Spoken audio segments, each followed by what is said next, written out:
Meet Qin Feng, your average corporate slave grinding through life. Just another morning commute, what could go wrong? But then some guy shoves him out of the way, and he goes flying straight into a woman's chest. That woman had a boyfriend, and our boy knows he's absolutely cooked. The punch connects and sends him flying. He stumbles backwards toward the street, and gets absolutely destroyed by the incoming car. Death by accidental motorboating, what a way to go. But here's where it gets interesting. Our boy wakes up reincarnated in a mysterious cultivation world called Huanggu, and the moment he kicks his twin brother, a system notification pops up saying he earned villain points. Turns out his brother is the chosen one, the protagonist of this world, and anyone near a protagonist usually suffers. So Qin Feng decides he needs to cultivate hard to survive whatever disaster his brother will bring. Now let me introduce the family. His mother is the saintess of Mount Taibai, and she's absolutely gorgeous. The Qin family has this secret magic liquid that gives babies a massive cultivation boost from birth. Just one bowl is worth more than a hotel suite, so our protagonist is living the good life already. As for his father Qin Tian, the head of the family, well, Qin Feng would rather not talk about him. But now for the main event. Our protagonist is ready to show off his abilities. The Great Emperor ability Halo activates, giving him a tenfold bonus on all attributes and a divine level technique. Everyone watching is absolutely stunned, calling him Heaven's peerless pride, the greatest genius they've ever seen. His father couldn't be more proud, but Qin Feng is thinking these people are way too noisy. So what does he do when he's annoyed? Beats up his brother to calm down, obviously. He explains to his crying brother that they're fated to be enemies, the chosen one versus the destined villain, so this is just business. Every time he smacks the chosen one, he gets villain points, and our boy is absolutely loving this system. 3 years pass in the womb because in this cultivation world they delayed the birth by 100 years, and Qin Feng has been farming villain points the entire time. Now it's finally time for his birth, and his poor brother looks absolutely traumatized. The mother goes into labor with the maids cheering her on. Meanwhile, the father is pacing outside like a nervous wreck, and then the first cry echoes through the room. The father bursts in shouting that his son Qin Feng has been born. The maid presents the baby to the ecstatic father, but Qin Feng takes one look at his dad's face and immediately thinks, ugh, so ugly. I hope I don't look like him. He starts hitting his father, and the system rewards him 2 villain points for damaging their father-son relationship. But wait, only 2 points. The system explains that villain points are based on difficulty, and apparently insulting your dad is easy mode. So Qin Feng decides to go all out, attacking his father who just thinks his son is energetic. The dad just keeps praising him, saying he has the talent of a great emperor. But then the midwife drops a bomb. There's another one still inside. It's twins. The midwife gets to work trying to deliver the second child, but apparently the second child is unwilling to come out for the time being. Qin Feng is furious while still assaulting his father. What do you mean unwilling to come out? He rants about this ridiculous fantasy world logic. How can he farm big villain points if his brother won't even be born? The maid finally offers to take the baby so the father can recover. She tries to get him to eat, but he refuses, too busy demanding his brother come out. He screams for his damn brother to come out, and suddenly the system awards him 50 villain points for completing the Cushion of Love task. Wait, 50 points just for that? Our protagonist is genuinely shocked. Turns out being held against a beautiful woman counts as a villain achievement in this world. And that's when Qin Feng realizes, is this the joy of being the villain? Over at the Qin family's garden, our protagonist is living his best toddler life. And what's this game? All the maids are calling out to him like he's the main character of a harem anime. Our boy is blindfolded and chasing after Sister Zhu Yun, who by the way is absolutely gorgeous. And he catches her, because of course our protagonist never loses at anything. He tells her she lost, and the system rewards him 200 villain points for completing a gentleman mission. Now Qin Feng is thinking this should be enough points to do something big. His status shows over 30,000 villain points saved up, and he's at the 9th stage of Qi and Blood realm. In this world, cultivation goes from Qi and Blood all the way up to Ethereal. With 9 stages each, our protagonist starts channeling his energy, and things are about to get intense. He declares it's time to break through to the commencement realm, and the power starts exploding. And just like that, our 3-year-old has reached the commencement realm like it's nothing. Everyone's confused about what just happened, including Qin Feng, who probably overdid it. But he quickly recovers by asking Sister Biu for hugs because villain points wait for no man. And Sister Biu happily agrees because how could she say no to such an adorable young master?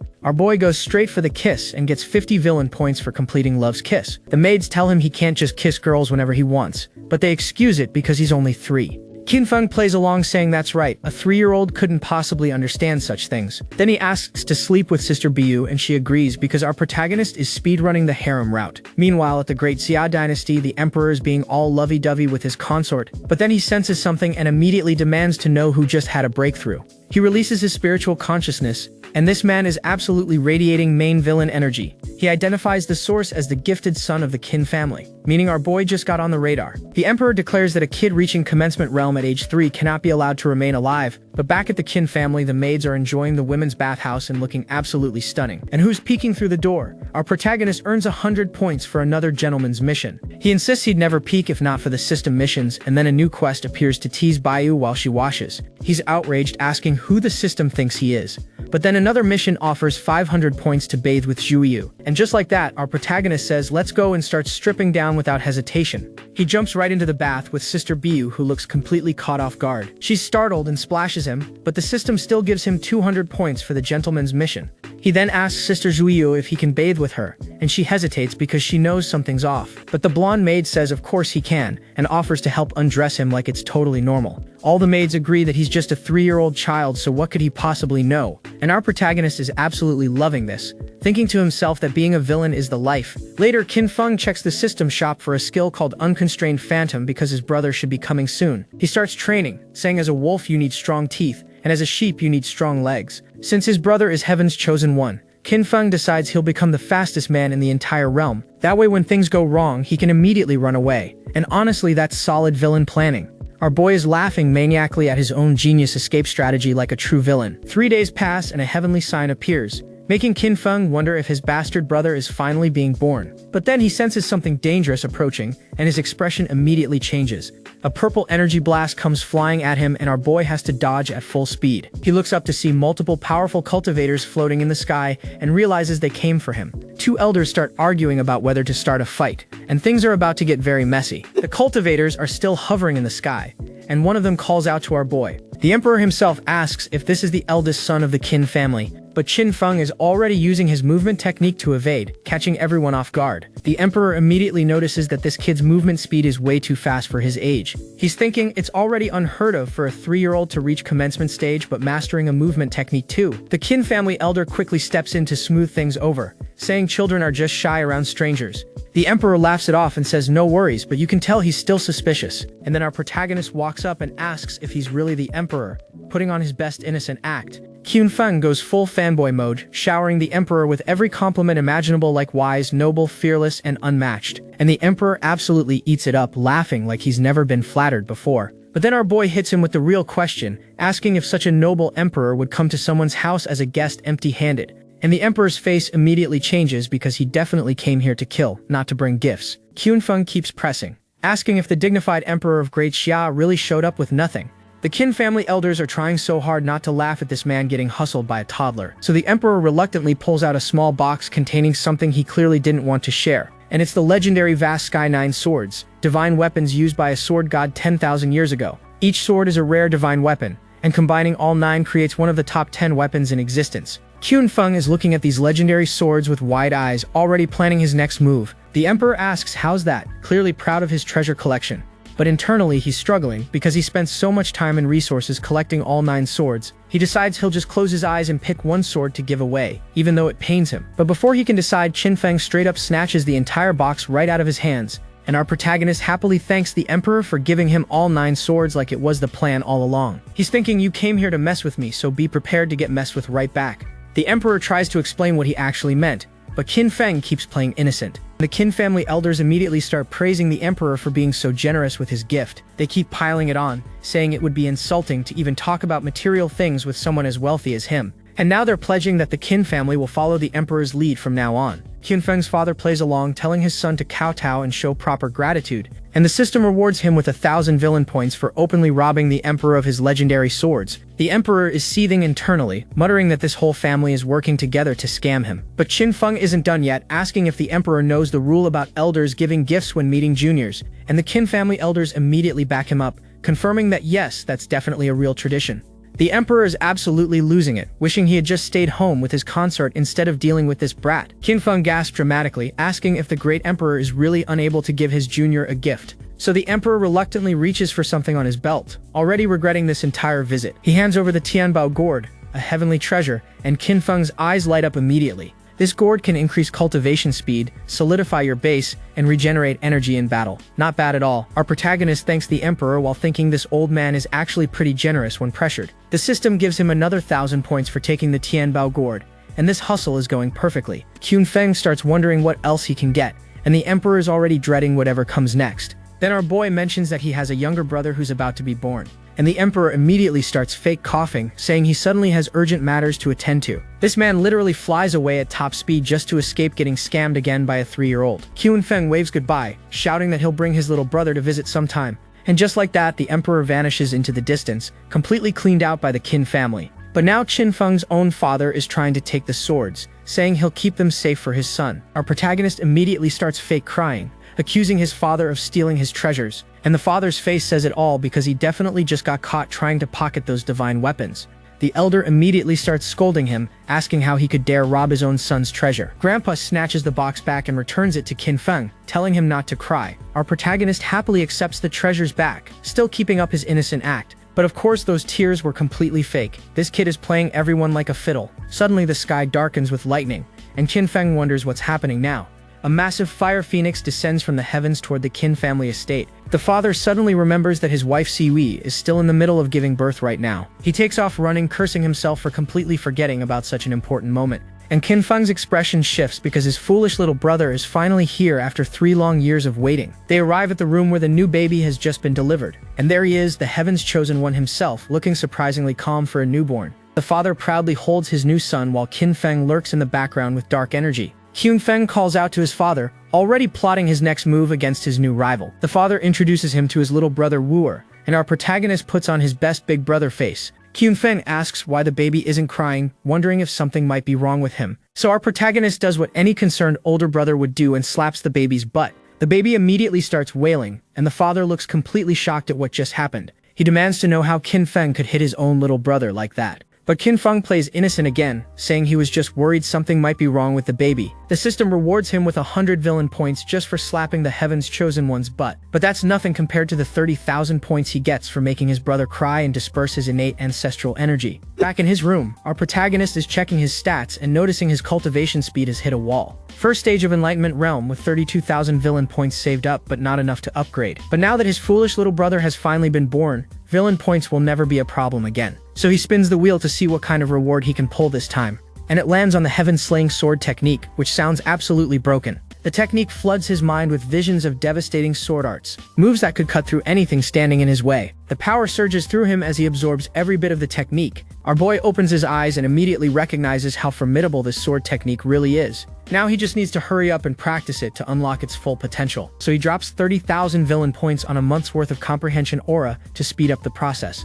1 month later, grandfather shows up wanting to spend some quality time with his great-grandson. He heard our protagonist has been practicing swordsmanship and wants to offer some guidance. But Qin Feng is thinking it would be more useful to just borrow his brother's butt for a couple days. Grandfather starts lecturing about how cultivators must be mindful and avoid arrogance. Then he decides to demonstrate his own techniques with a dramatic display of power. Stone pillars rise from the ground as green energy swirls around them. He explains this is the first stage of a heaven-level martial art called Swirl of the Falling Leaves that took him over a decade to master. Qin Feng watches with the most unimpressed expression you've ever seen. He casually flicks some leaves that slice clean through a tree branch without even trying. Our protagonist is thinking, wait, that trick requires over a decade of hard work to learn. Fast forward 5 years and both brothers are doing their cultivation training. And suddenly someone starts breaking through to a new realm with explosive force. The breakthrough is so powerful it literally blows the roof off the building. At age 5, Qin Hao hit the 5th level, and at age 8 Qin Feng reached the Transcension realm, and the elders are losing their minds. Our protagonist emerges looking considerably more grown up and immediately asks where his brother is. The father just sighs because these kids destroy the house every single year,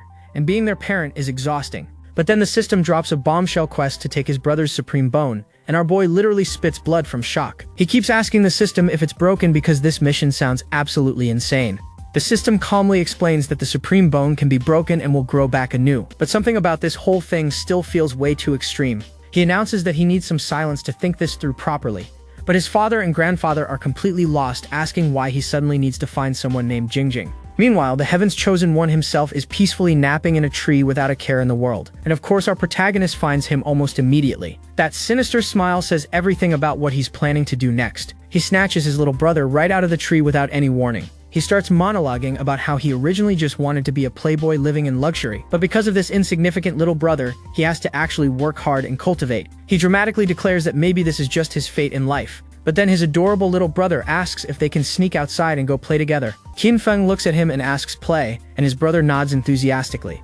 And just like that, the villain arc gets put on hold because our boy says alright. Cut to downtown where someone is dramatically crying over their supposedly dead father. The townspeople are watching and commenting about how harsh life can be for such cute children. And of course the sympathy money starts pouring in from everyone watching. Little Chin Hao is counting up 73 coins and suggests they go eat something good. Our protagonist offers to treat him to some stir-fried beef and bamboo shoots.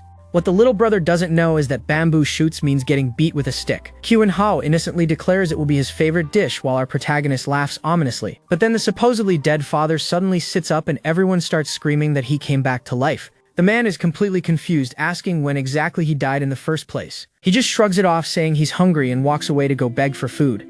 And that's when their real father shows up and starts whooping Qin Hao for running a funeral scam. Little brother immediately throws Qin Feng under the bus, saying it was all his idea, earning our protagonist 200 villain points. Qin Hao begs for mercy, saying he's still young and should be let off this time. But their father declares that a parent disciplining their child is perfectly justifiable. The little brother screams that he hates his stupid dad the most in the whole world. And here comes Big Brother to comfort him, saying don't cry, making Qin Hao think he's the best. Our protagonist smirks because a childhood without some stir-fried beef and bamboo shoots just isn't complete. And here we see the aftermath of that bamboo shoot special. Qin Hao's backside looking absolutely destroyed. But here comes Big Brother to the rescue, applying medicine while muttering about how his whole life's happiness rests on this butt. Little Qin Hao is absolutely touched, telling his big brother how good he is to him. Qin Feng pats his head like the caring older brother he definitely isn't actually being. Because after all, Little Hao is heaven's chosen one, and that means he's basically a walking villain point farm. The little brother starts complaining about how stupid dad only knows how to beat him.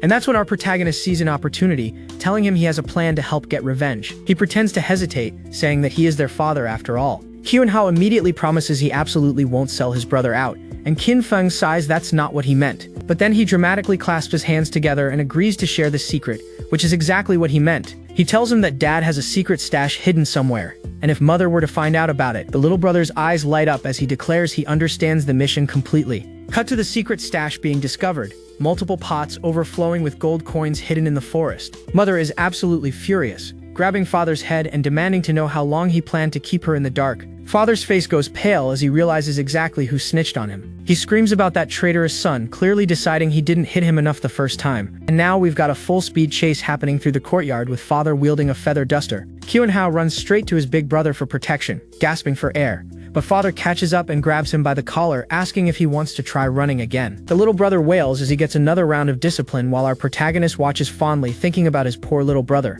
And there it is. The system confirms he framed heaven's chosen one and awards him 200 villain points. Meanwhile that night, mother is looking absolutely stunning while calling out to her darling husband. Outside the room, little Qin Hao innocently asks big brother why dad is holding down mom. Our protagonist answers with the most deadpan expression possible that they're just training. And then Qin Hao gets an idea, wondering if he interrupts dad's training, maybe dad won't have energy to hit him. Qin Feng hesitates because the villain points are tempting, but if this gets interrupted then there might be consequences. But the little brother takes his silence as approval and cheerfully announces he's going in. Our protagonist's face drops as he realizes what's about to happen and desperately reaches out to stop him. But it's too late as Qin Hao bursts in calling for father while dad looks absolutely horrified. Even the family's pet bird is looking confused about what just happened. Qin Feng can only grimace as he watches the absolute disaster unfold before his eyes. But then the system starts going crazy, rewarding 200 points for framing and 500 for causing a violent beating. The rewards keep stacking, 500 for butt bloom and 1,000 for pain penetrating the soul, as our protagonist reasons that discipline is educational. Fast forward half a month, and Qin Feng is lounging around complaining about not earning any villain points since his brother's butt hasn't healed. But then something catches his attention as he looks up at the sky with surprise. A massive flying beast comes soaring through the clouds carrying what looks like an elaborate carriage. On top sits a blue-haired swordsman while a cute green-haired girl peeks out from inside the carriage. Our protagonist wonders what the Lin family from Tianxin City could possibly want with them. And then the system alerts him to an epic-level Heaven's Chosen One, making him very happy that his point drought is about to end.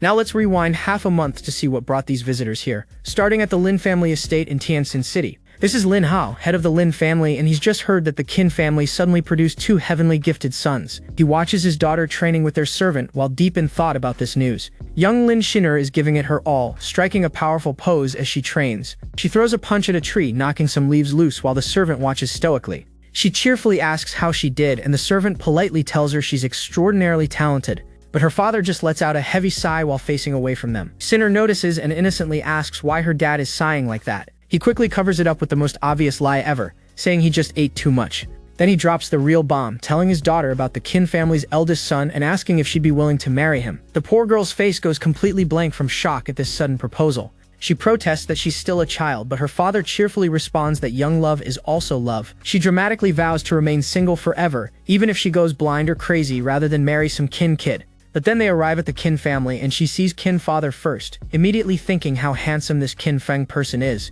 Meanwhile, our actual protagonist is standing there confused about what's happening. The girl quickly catches herself and acts haughty, declaring that being handsome isn't enough to become her husband. She marches up to our protagonist and demands to know if he's actually Kin Feng. Then she introduces her servant Lin San and challenges Kin Feng to fight him to prove his worth. Her father Lin Hao quickly scolds her for being so rude to their hosts, but our protagonist is more interested in the servant, thinking to himself that this guy might be the heaven's chosen one. He reflects on how he's held back against Qin Hao for 5 years to avoid parental drama, only earning about 240,000 villain points total. But now someone who's neither family nor friend has been delivered right to him, and that sinister grin says everything about his plans. Our protagonist notices something interesting. Lin Hao's mouth says, "Don't be rude," but his actions show he's not intervening at all. And Kin father takes that as permission, eagerly volunteering his son to play with the guest. Our boy agrees without hesitation, and that smile says everything about what he's really planning. Lin San takes his stance and politely asks for instruction, completely unaware that he's about to become a villain point farm. And our protagonist immediately goes full power, unleashing an aura that sends Lin San stumbling back. He launches into his swirl of the falling leaves technique, because why hold back when there's points to be earned? Lin San takes the hit and the energy nearly sends him flying. But this heaven's chosen one manages to block, straining under the pressure of an 8-year-old's attack. Lin San fights back with his own technique, and honestly the animation budget just went crazy on this one. Lin Shiner is absolutely impressed by her servant's counterattack, calling it beautiful. But our protagonist notices that one swing took a lot of energy, and to him that's just an opportunity. He immediately goes for the kill with his unconstrained phantom technique, openly declaring he wants his opponent's life. Lin San barely blocks in time, their weapons creating an explosion of spiritual energy. The impact sends shockwaves through the entire courtyard, and the system chimes in with 200 villain points just for landing a hit on Heaven's Chosen One. But Lin San isn't done, counterattacking with everything he's got. And for the first time, our protagonist realizes this might actually be dangerous. He narrowly dodges the incoming strike, twisting his body mid-air. Qin Feng lands hard, skidding across the ground from the force. Meanwhile, Lin Shiner is cheering for her servant to teach that kid a lesson, which is funny considering she's supposed to marry him. Our protagonist smirks, thinking to himself, so this is how it feels to be stifled by a main character. But he's not done yet, raising his hand and calling out for his sword to come to him. Qin father immediately recognizes what's happening and screams out, "Vast Sky 9 swords." Lin Hao can't believe it, saying he heard rumors about the emperor getting cheated out of those legendary swords but never thought it was true. Qin father can only laugh nervously, looking like a man whose son's crimes just got exposed. Lin Hao tries to call him in-law, and Qin father immediately yells back asking who is his in-law. Meanwhile, Qin Feng commands all 9 swords to combine together. The legendary blades answer his call, floating together in perfect formation, and they merge into one absolutely massive sword that basically blocks out the sun.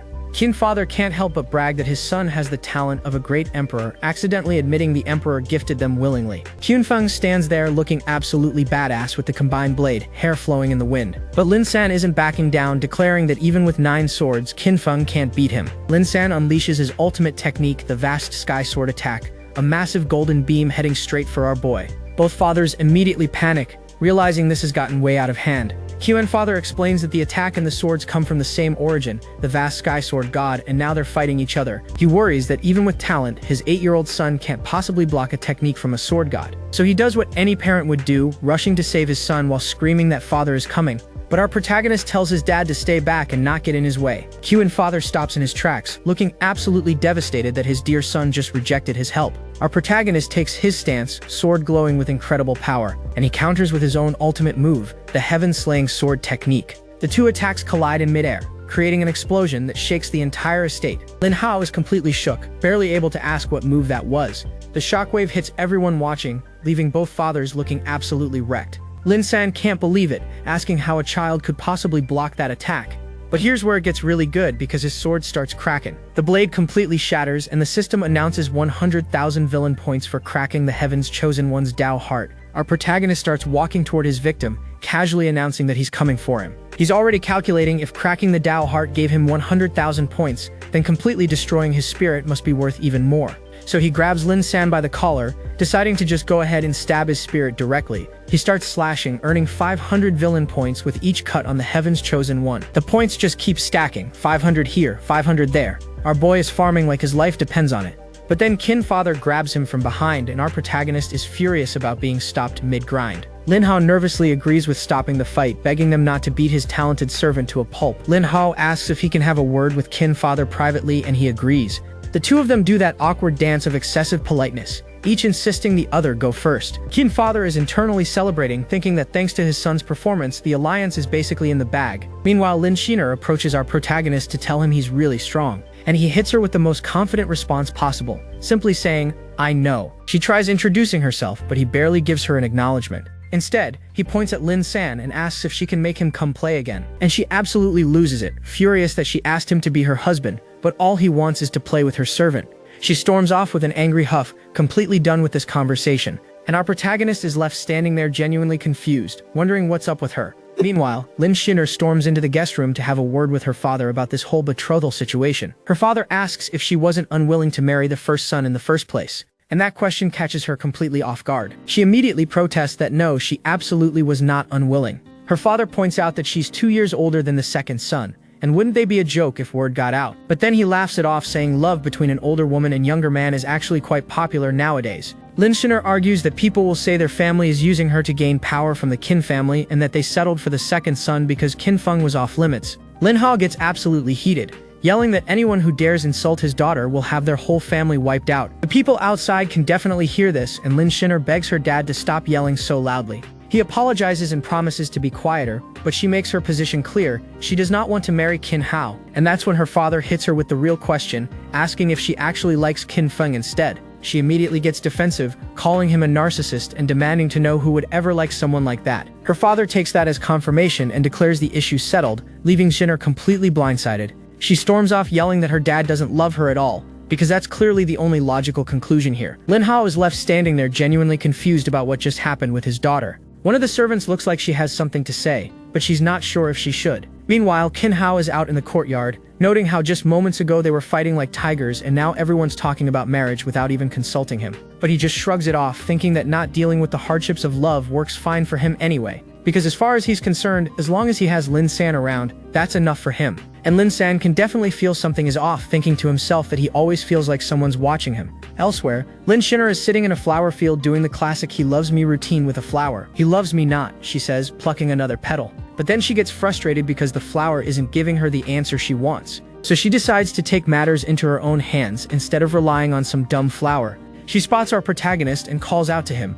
but he's busy asking his dad if he can go out and play with brother Lin San. She quickly pivots, asking Lin San where he's going and why he didn't call her. Both fathers immediately see this as a perfect opportunity and agree with suspicious enthusiasm. Lin Hao tells Lin San to take Shiner and the young master out for a look around the city, and to keep them safe. Qin Hao realizes he's basically the free one in a buy one get one free deal, but honestly, if Lin San does his job well, he's fine with it. And so the unlikely group heads out together, with Lin San leading the way. They arrive at Huanggu Marketplace, and our protagonist is already scheming, thinking that Heaven's Chosen Ones can always find valuable treasures, so whatever Lin San picks, he'll snatch it. The moment Lin San reaches for something, our boy grabs it first and tells the shopkeeper he'll take it, earning 300 villain points for stealing the Chosen One's herb. Every time Lin San's hand moves towards something, our protagonist is already there. He just keeps grabbing everything Lin San shows interest in, not even trying to be subtle about it. And the system keeps rewarding him. Another 300 villain points for forcefully stealing Heaven's Chosen One's treasures. Lin San is clearly annoyed, while our protagonist casually remarks that being the free one isn't so bad after all.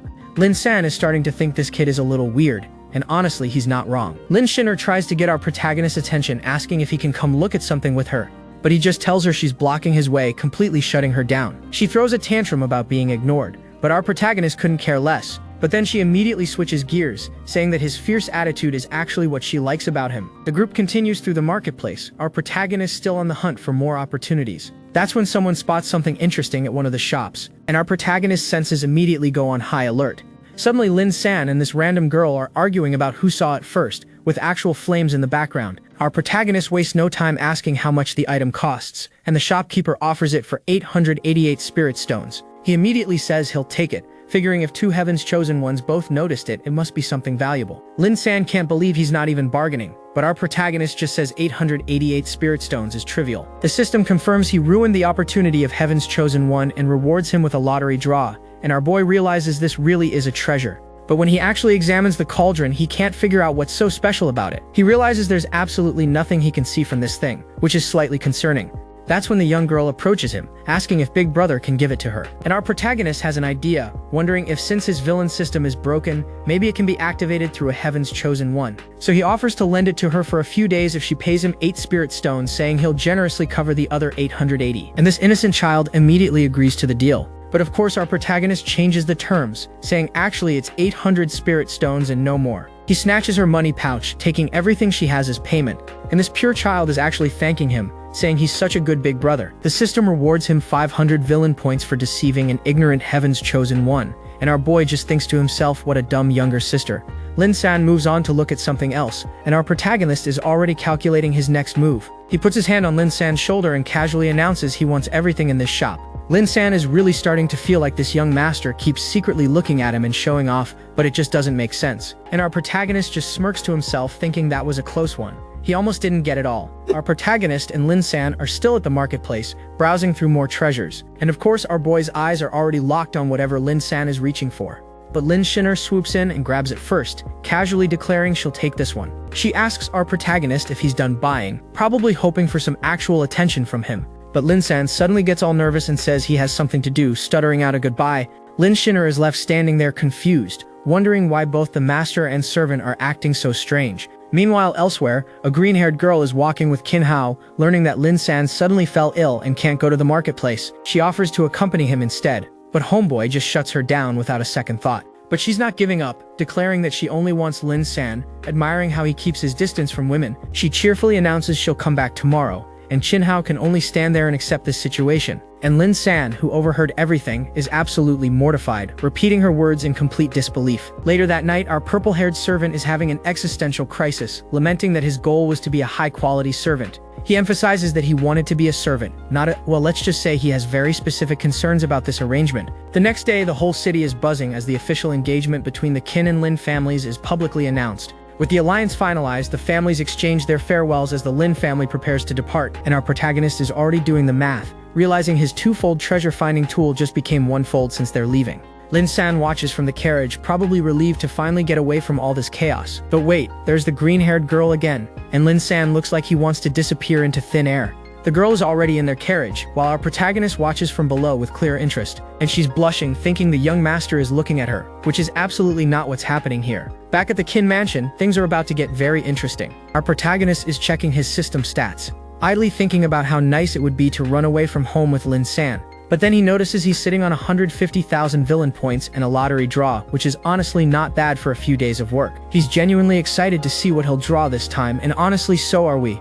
And the system delivers big time, granting him a god-level Buddhist technique called Heavenly Dragon's Might that deals double damage against demons. The power immediately starts surging through him, golden energy exploding everywhere. A massive golden dragon manifests above him, and this is absolutely insane to witness. The dragon roars with earth-shaking power, letting everyone in a 10-mile radius know something big is happening. Our protagonist absorbs all that divine energy, his body practically glowing from the power surge. When it's finally over, he's sitting there completely exhausted, breathing heavily from the intensity. He notices a dragon pattern has appeared on his shoulder, which apparently lets him use god-level Buddhist techniques now. But the power keeps surging uncontrollably, and our boy is definitely not having a good time right now. The energy explodes outward in a blinding flash of golden light. When the dust settles, our protagonist is standing in what used to be his room, debris everywhere, muttering a very appropriate curse. He realizes he needs to put on a show and pretend this was intentional, so he quickly asks the system for an upgrade. The system obliges, and another wave of golden power surges through him as he screams from the intensity. That's when his father and the family ancestor come bursting in,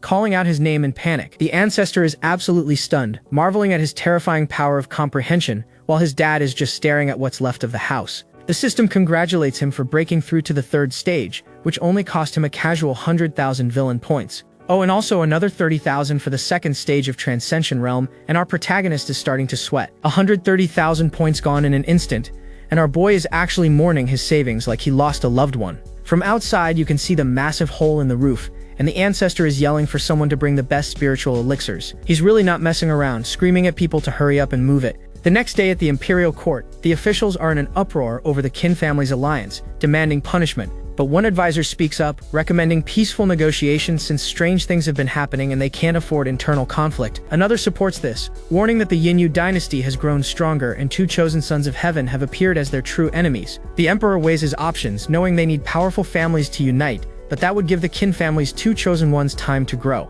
He laments that if only the royal family could produce their own chosen sons, none of this political maneuvering would be necessary. Meanwhile, at the Qin family meeting, they're discussing the imperial family's moves, and someone's ready to throw hands if war comes. They analyze the situation, noting that with their new alliance and the Yinyu dynasty watching, the royal family would be sacrificing a lot to attack. The ancestor explains that as a prestigious family, once they grow too powerful, they become a target, and a quick battle is what the emperor wants. Our protagonist overhears everything from outside, noting how the imperial family is really banding together just to maintain their power. He's peeking through the door, wondering if they're really gonna war and if he should just make his escape now. But then he closes his eyes and firmly decides against running away. He admits that as a transmigrator, he originally planned not to get emotionally invested since having weaknesses makes you vulnerable. But these past 8 years, the Qin family has been nothing but loving and faithful to him, and he can't just watch them die. And that's when it hits him, the perfect solution to all of this chaos. He bursts in announcing to his ancestor and father that he's thought of a way to solve everything. But his father immediately tells him to get out,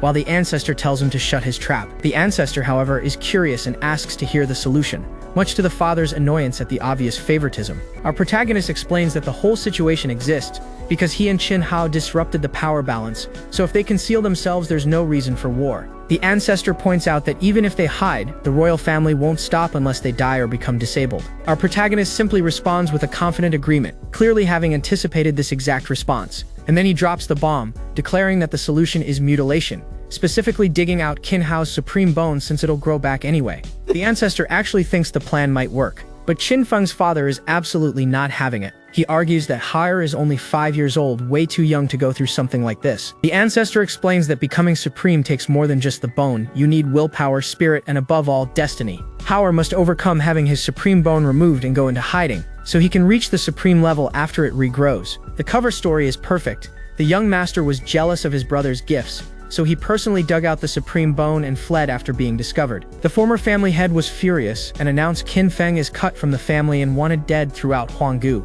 While Qin Hao suffers the physical pain, Qin Feng will endure both physical and mental torment as a labeled traitor, hunted endlessly until his brother grows up to clear his name. The father refuses to accept this cruelty, saying if the Imperials want war, then they'll have war. They're not afraid of those bastards. He reaches out to his son, promising to protect both him and Hauer, even if it costs him his life. Our protagonist declares he'll bear any obscenity for the family, and the system immediately rewards him for acting as a hypocritical villain with a new inventory ability. The ancestor warns him that once he goes through with this, there's no turning back and no chance to regret it. Our boy responds with some poetic wisdom about treasured swords needing to be sharpened, plum blossoms only blooming from bitter cold, but internally he's screaming that they held him back for 8 precious years. And he just wants to dig out that bone, get those unrivaled eyes, and go find some beautiful women. The ancestor finally agrees, shouting his approval. But the father is still in shock at what's been decided. He drops to his knees and begs the ancestor to reconsider. He insists there must be another way, while Qin Feng watches his father's desperation. Our protagonist is internally cursing because his performance has hit a roadblock with all this opposition.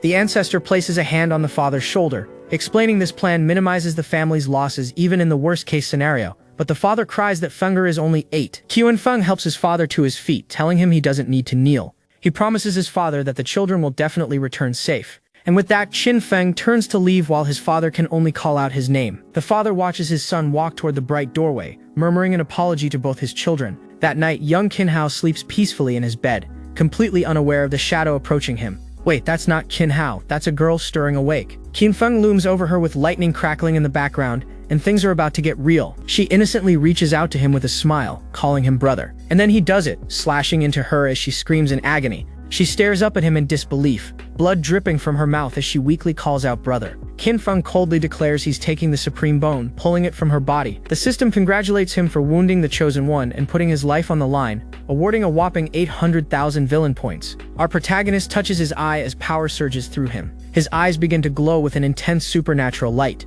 He examines his reward, a glowing cauldron materializing beside him, and asks if these are the unrivaled eyes. He leaves the cauldron for his wounded sibling, calling her his foolish baby brother, which confirms this girl is actually Qin Hao. He leaps out the window thinking the unrivaled eyes are the best path forward, so borrowing the bone was never the real goal. Behind him, healing energy from the cauldron begins surrounding the injured child, stabilizing her condition. Outside in the pouring rain, a figure kneels in the courtyard near Yun Qiyue's room. It's Qin Feng, collapsed with blood on his hands, the weight of what he just did crashing down on him. Inside, the father has to physically restrain the mother who's clearly devastated by the news. Qin Feng looks up at the building where his parents are, rain pouring down around him. The father holds his crying wife close, both of them broken by this impossible situation. With blood on his face mixing with the rain, Qin Feng calls out that he's leaving, saying goodbye to his parents. And then he's gone, leaping across the rooftops into the stormy night. The mother bursts out into the courtyard, desperately calling her son's name. Her face is twisted in anguish, tears streaming down as she screams for him. She collapses to her knees, screaming into the empty rain-soaked night. The grief becomes too much and she faints,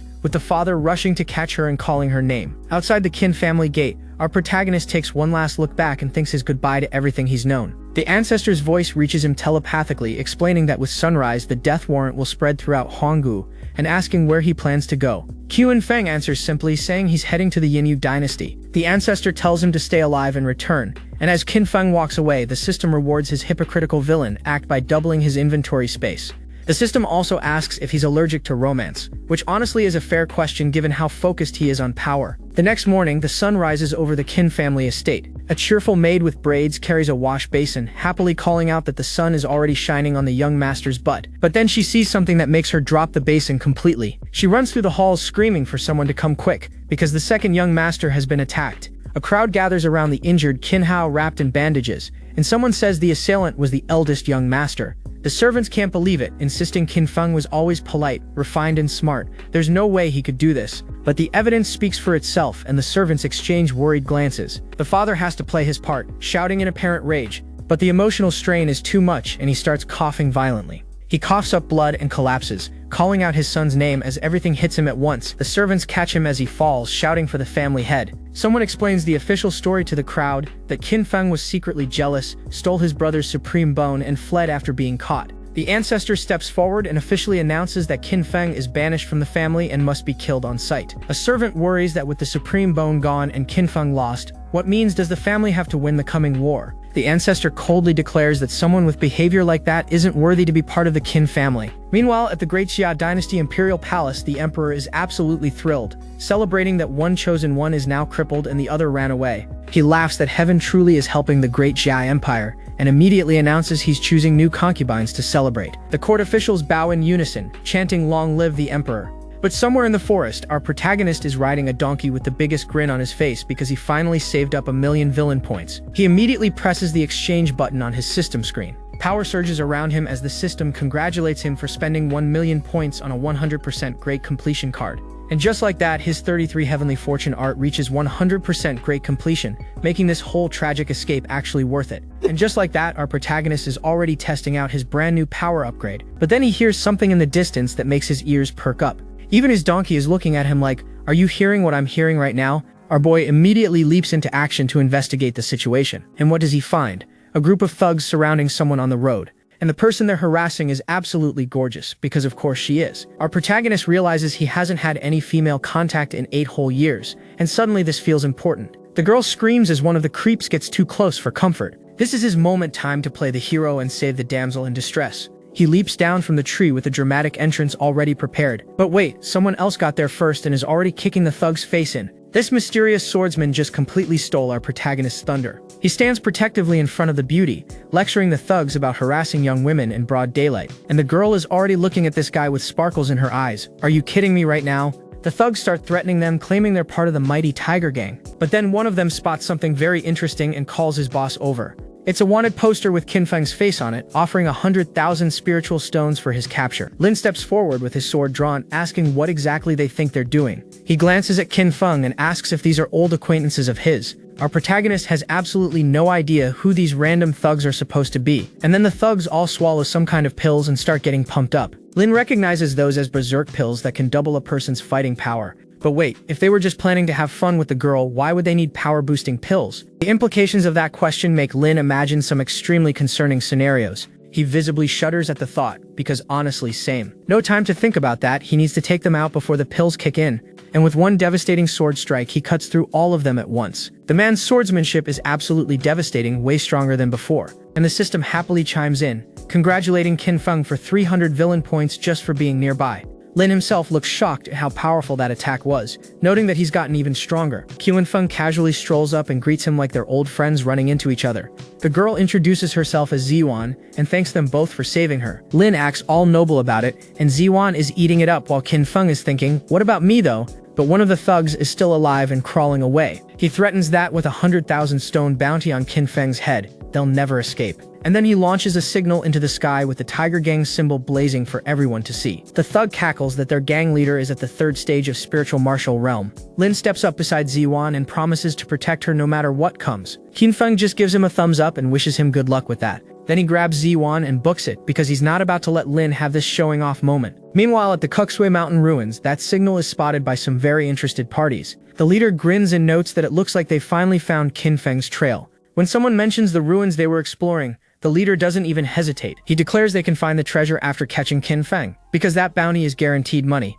Back with our crew, Lin watches Qin Feng run off and realizes the dilemma of the situation. Lin ends up chasing after them, calling for Qin Feng to wait up. Ziwan is confused because he was just boasting about protecting her, and the system rewards 500 points for ruining Lin's moment. Qin Feng is thrilled that he can earn villain points just by stealing the protagonist's spotlight. When Lin catches up and asks why they're running when Qin Feng is clearly strong enough to fight, Qin Feng launches into a speech about how relying on others' power doesn't make you a real man. He declares that he wants to rely solely on his own strength to make his way in this world. Meanwhile, he's internally telling his system to shut up because it's clearly mocking him. But Lin is actually impressed by this speech and says he admires Qin Feng's ambitions. Qin Feng asks why Lin is even out here instead of returning to Tianxing City. Lin says he's out to learn through experiencing the world before heading back home. Ziwan chimes in that she's also out learning through experience, and Qin Feng's eyes narrow. After reading novels for 10 years, he knows exactly what protagonists really mean when they say that. They claim it's about self-improvement, but really they're hunting for ruins, treasures, or beautiful women. And all the beauties they save are spoiled rich girls who conveniently can't take care of themselves.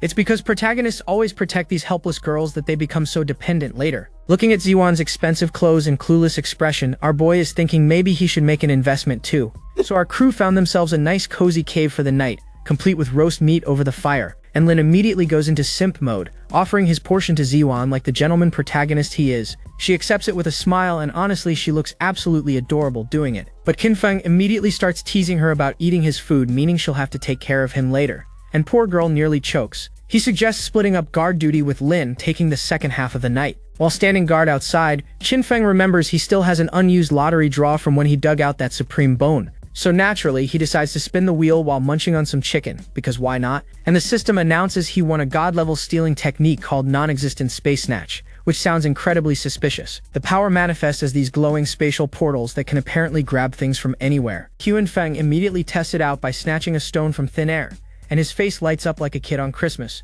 He realizes this is basically like clairvoyance from novels that can see through anything, including clothes, and declares it a valuable treasure. And then he looks back at the cave where Ziwan is sleeping with the most suspicious expression imaginable. The little laugh he lets out right here is giving major red flags, and honestly someone needs to stop this man. He walks back to the cave entrance and activates his new power while Ziwan is sleeping. And suddenly he's holding her chest undergarment in his hand, looking absolutely mortified because that was not the plan. Ziwan wakes up and immediately notices something very important is missing from her person. She's covering herself, looking absolutely scandalized and demanding to know what happened. She starts doing the math. There's only 3 people in the cave. Qin Feng is on guard duty, and that leaves only one suspect sleeping right next to her. So she immediately starts chasing Lin, demanding he give it back while he looks absolutely bewildered. Qin Feng strolls in casually, asking what's wrong and what did brother Lin take from her. Ziwan just points at Lin furiously, while poor Lin is sitting there with question marks floating over his head. And the system immediately rewards 500 villain points for successfully framing the protagonist and making the goddess hate him.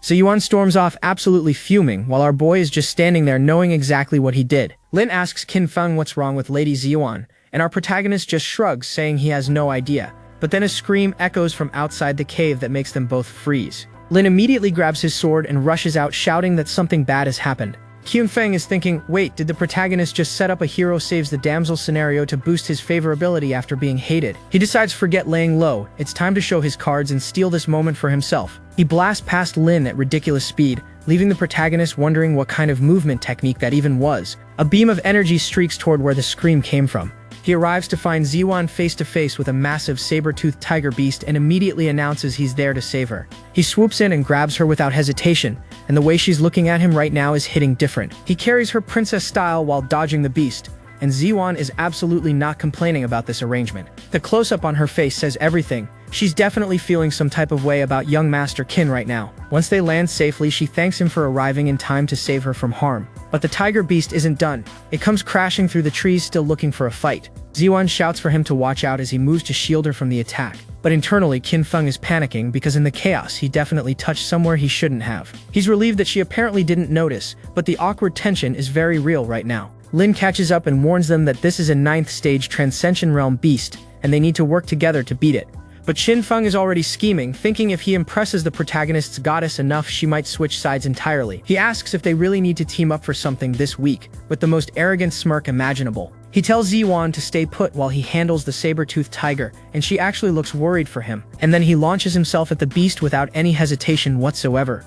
Lin shouts for him to stop being reckless and that they can only win by working together. Qin Feng yells back that he's really annoying while drawing his sword with energy crackling around it. He swings his blade with power surging through every strike, and unleashes the heaven-slaying sword technique in all its glory. The blade tears right through the tiger beast, drawing blood and making it roar in pain. But instead of going down, the beast's eyes glow red with rage as it prepares to counterattack. Ziwan screams for young Master Qin to watch out as the beast charges at him. Lin rushes in to help, but Qin Feng is internally fuming that this guy still wants to steal his spotlight. So Qin Feng starts channeling energy between his palms, calling out the heavenly dragon technique, and a massive golden dragon erupts from his attack with devastating might. The dragon slams directly into the tiger beast with enough force to shake the entire forest. A massive explosion sends smoke billowing everywhere as Qin Feng watches the destruction unfold. The tiger goes down and the system rewards 500 points for preventing the protagonist from showing off to his goddess. Lin is standing there completely speechless, unable to even form words at what he just witnessed. Ziwan runs over gushing about how strong he is, and Qin Feng plays it cool, saying it was just an insignificant skill. But internally, his legs are shaking and he's thinking that move drained way more energy than he expected. Suddenly, the sound of applause comes from the tree line and everyone turns to look. A stranger emerges praising young Master Qin's impressive skills with a smile that doesn't quite reach his eyes. Turns out it's the Tiger Gang leader who found them, and he's demanding an explanation for all his dead subordinates. But Qin Feng immediately points at Lin and introduces him as his big brother, saying they'll have to get through him first. Then he grabs Ziwan and announces he's going to go rest while leaving these good-for-nothings to his big brother. Lin just smirks, knowing exactly what game Qin Feng is playing, and the system drops 2,000 villain points for successfully scheming against the protagonist. The Tiger Gang leader wastes no time splitting up the hunt, sending his men after Qin Feng while he personally handles Lin.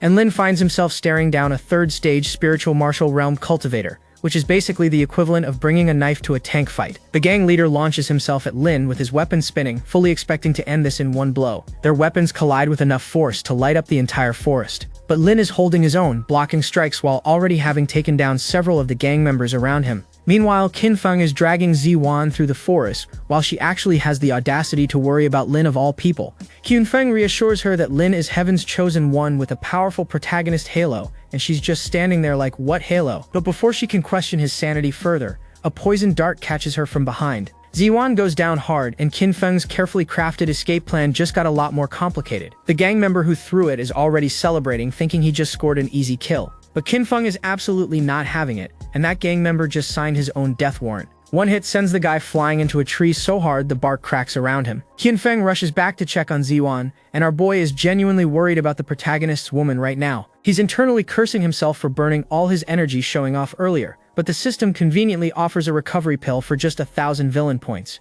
1,000 points seems cheap, so he immediately takes the deal, only to find out it only restores 10% of his strength. Of course, this dog system would pull something like that, so now he's spamming the exchange button 9 more times like his life depends on it. With his strength back, he starts channeling energy to heal Ziwan's wounds. But wait, he's questioning the system because her injury is on her back, but the healing technique requires treating through the chest, and that's definitely suspicious. Against all odds and questionable medical logic, it actually seems to be working. Qin Feng is staring at his hands in disbelief because that really shouldn't have worked, but he's not complaining. Later, Qin Feng wanders through the forest ravine wondering if Lin managed to escape his situation back there, and then he stumbles upon what looks like a war zone, with trees absolutely demolished everywhere. He's thinking typical protagonist nonsense, overcoming a realm difference like it's nothing special. But then he hears something approaching from nearby, footsteps, and by the sound of it, more than a few people are heading this way. He ducks out of sight just in time to overhear some very interesting intel about Lin heading to some ruins after injuring the gang leader. So naturally, Qin Feng decides the best course of action is to drop down right in front of them like an absolute menace. The gang members immediately recognize him and start throwing around threats, which honestly is adorable given what's about to happen. Our boy just confirms his identity with a smile and casually asks where exactly these ruins are located. They're so excited that he just handed himself over that they immediately try to surround him, which was their first and last mistake. Qin Feng doesn't even give them time to blink before launching a devastating energy slash. And just like that, the entire group gets absolutely folded in a single strike. He casually mentions they should have treasured the chance to live he gave them, standing among the carnage like it's just another Tuesday. He grabs a map off one of them and finds out Lin went to somewhere called Kuxway Mountain Ruins, and now he's curious why. But he decides that's future Qin Feng's problem, and pockets the map for later. He heads back to check on Ziwan and finds her still peacefully sleeping, completely unaware of everything that just happened. With her resting, Qin Feng figures now is the perfect time to finally integrate that supreme bone he's been carrying around. He's reasoning that since they're blood brothers from the same mother, the supreme bone theoretically shouldn't reject him. And then he grabs his sword with a look that says he's about to do something incredibly stupid. And yep, there it is. Our boy just stabbed himself in the chest to create a spot for the bone, because apparently that's how this works. He collapses immediately because, shockingly, stabbing yourself hurts a lot.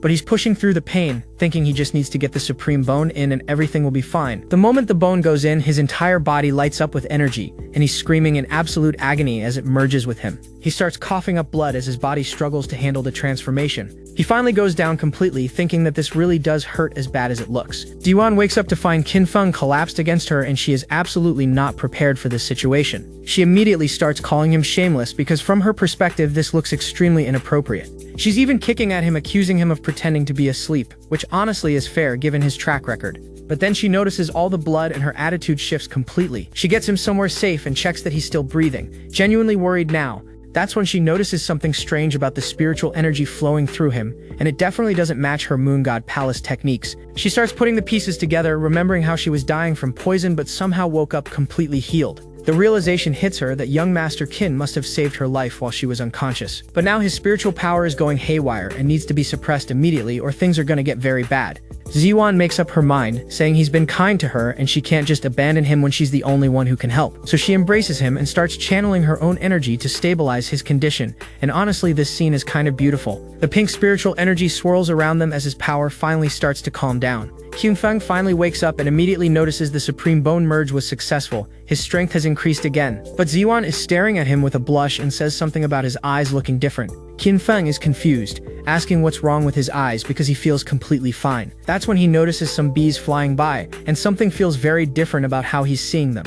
His hand shoots out on instinct to catch one of them. He actually catches the bee with ease, and Ziwan is absolutely floored by how fast his hand moved. But to Qin Feng, that bee was moving so slowly he's wondering why anyone would be impressed. And that's when it clicks. The supreme bone didn't just strengthen his body, it also upgraded his unrivaled double pupils to a whole new level. So after discovering his upgraded double pupils, Qin Feng has a brilliant idea and asks Ziwan to slap him as hard as she can. And Ziwan is looking at him like he's absolutely lost his mind, which honestly is fair, but our boy is way too excited about this, practically begging her to hurry up and hit him. She's already apologizing in advance, clearly thinking this is some kind of test she's about to fail. So she goes for the slap, moving in what she thinks is a normal speed. But to Qin Feng with his upgraded eyes, it's like watching someone move through honey, and he catches her wrist effortlessly. And now he's just standing there processing the fact that his perception has become absolutely insane. Meanwhile, Ziwan is nervously asking if she did something wrong, completely unaware of what just happened. Our boy smoothly transitions from science experiment to flirting, complimenting her soft hands while casually asking where they should go explore next.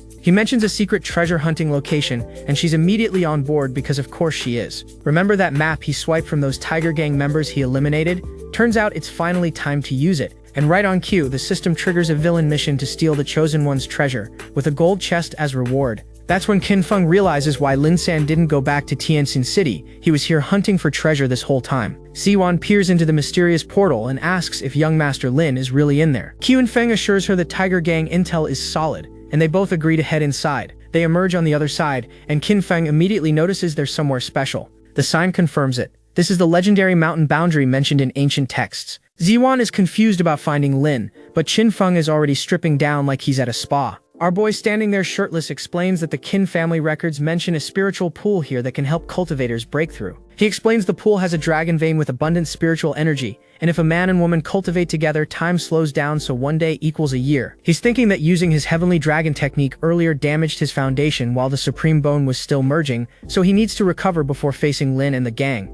And then it hits him. This explains why his parents disappeared for 8 years. They were here the whole time building their relationship. Flashback to young Qin Feng reading a book titled 18 Styles in the Room, and suddenly everything about this family makes a lot more sense. He's musing about not wasting time when Ziwan catches up and asks when exactly is the right time. And then she gets a full view of him from behind and freezes completely. She screams at a volume that could probably alert everyone in the entire ruins. Qin Feng whips around, startled by her sudden outburst, and without hesitation he grabs her mid-scream. He scoops her up and leaps straight toward the water because apparently this was his solution. They crash into the spiritual pool together, sending water everywhere. For a moment they're both submerged in the glowing waters. Ziwan surfaces coughing and sputtering, clothes completely soaked. She immediately starts demanding to know what the hell he thinks he's doing. But Qin Feng tells her to keep it down unless she wants to lead the entire tiger gang right to them. She realizes he pushed her into the water to protect her, and when she asks, he just says why else would he do it. Her attitude completely shifts, and she starts approaching him, asking where he's hurt, so she can help apply medication.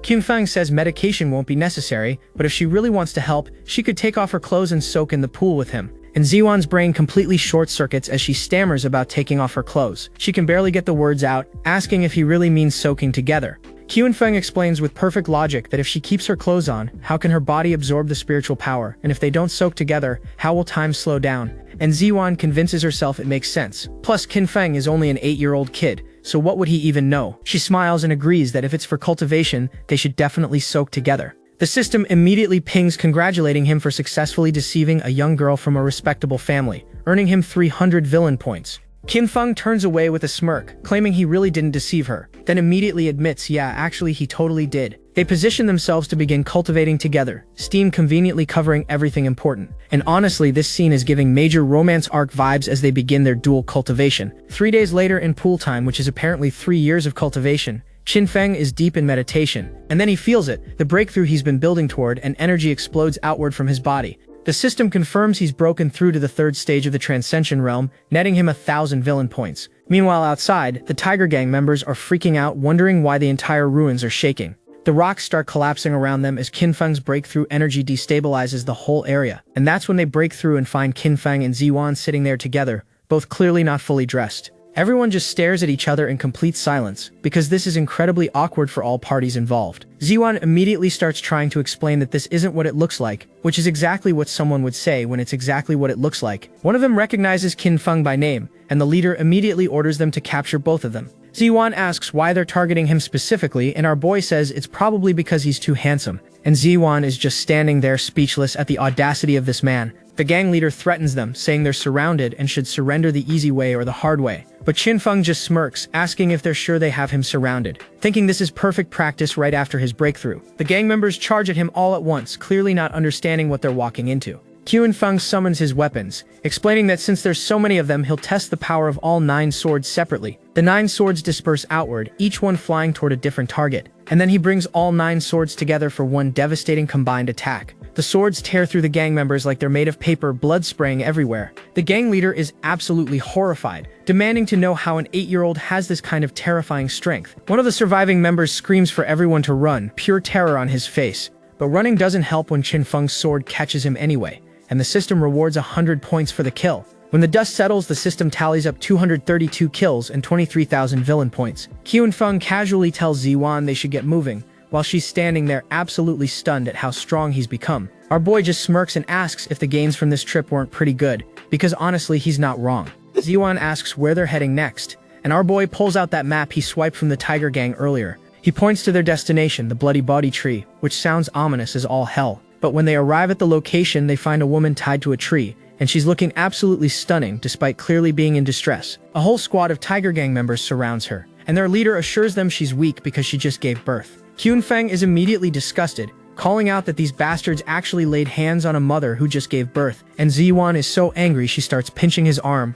while he winces and tells her to go softer. Our boy retaliates by pinching her thigh and claims they're even now, which earns him a stingy guy insult. But their playful bickering gets cut short when they hear something that makes them both freeze. The gang members have started attacking the woman, multiple spears piercing through her body as blood sprays everywhere. They keep stabbing her without mercy, and honestly this is just brutal to watch. The assault continues as they all pile on, giving her no chance to even defend herself. Ziwan can't take it anymore and screams for them to stop, because even she has her limits. She confronts the gang leader directly, demanding to know if this is really how the mighty tiger gang operates. The leader recognizes Qin Feng immediately, thinking his lucky day just got even better with this unexpected bonus. He reminds Qin Feng that last time he only escaped because Lin San was there to save him. This time though, he's confident there's no escape as he charges in with his fists glowing with energy. But our boy catches the attack effortlessly and tells him he has quite the imagination. Maybe he should become a story writer instead. With a flick of energy, Qin Feng sends the leader flying through the air like he weighs nothing. Qin Feng casually asks if the guy is convinced now, while the leader looks absolutely humiliated. That only makes the leader angrier as he screams that Qin Feng is courting death. Ziwan tells Qin Feng to go save the woman while she handles this guy, and he agrees without hesitation. The gang leader unleashes his signature technique, summoning a massive fire tiger that roars with destructive energy. Qin Feng observes the tiger descending the mountain technique and admits it's a little interesting. But a little interesting isn't nearly enough as our boy summons his golden dragon aura with sword in hand. He smirks and delivers the most devastating line possible, telling the guy that his dragon is bigger than his tiger. The gang leader is absolutely seething at this brat's audacity. He decides to go all out, pouring every ounce of power into his tiger descending the mountain technique.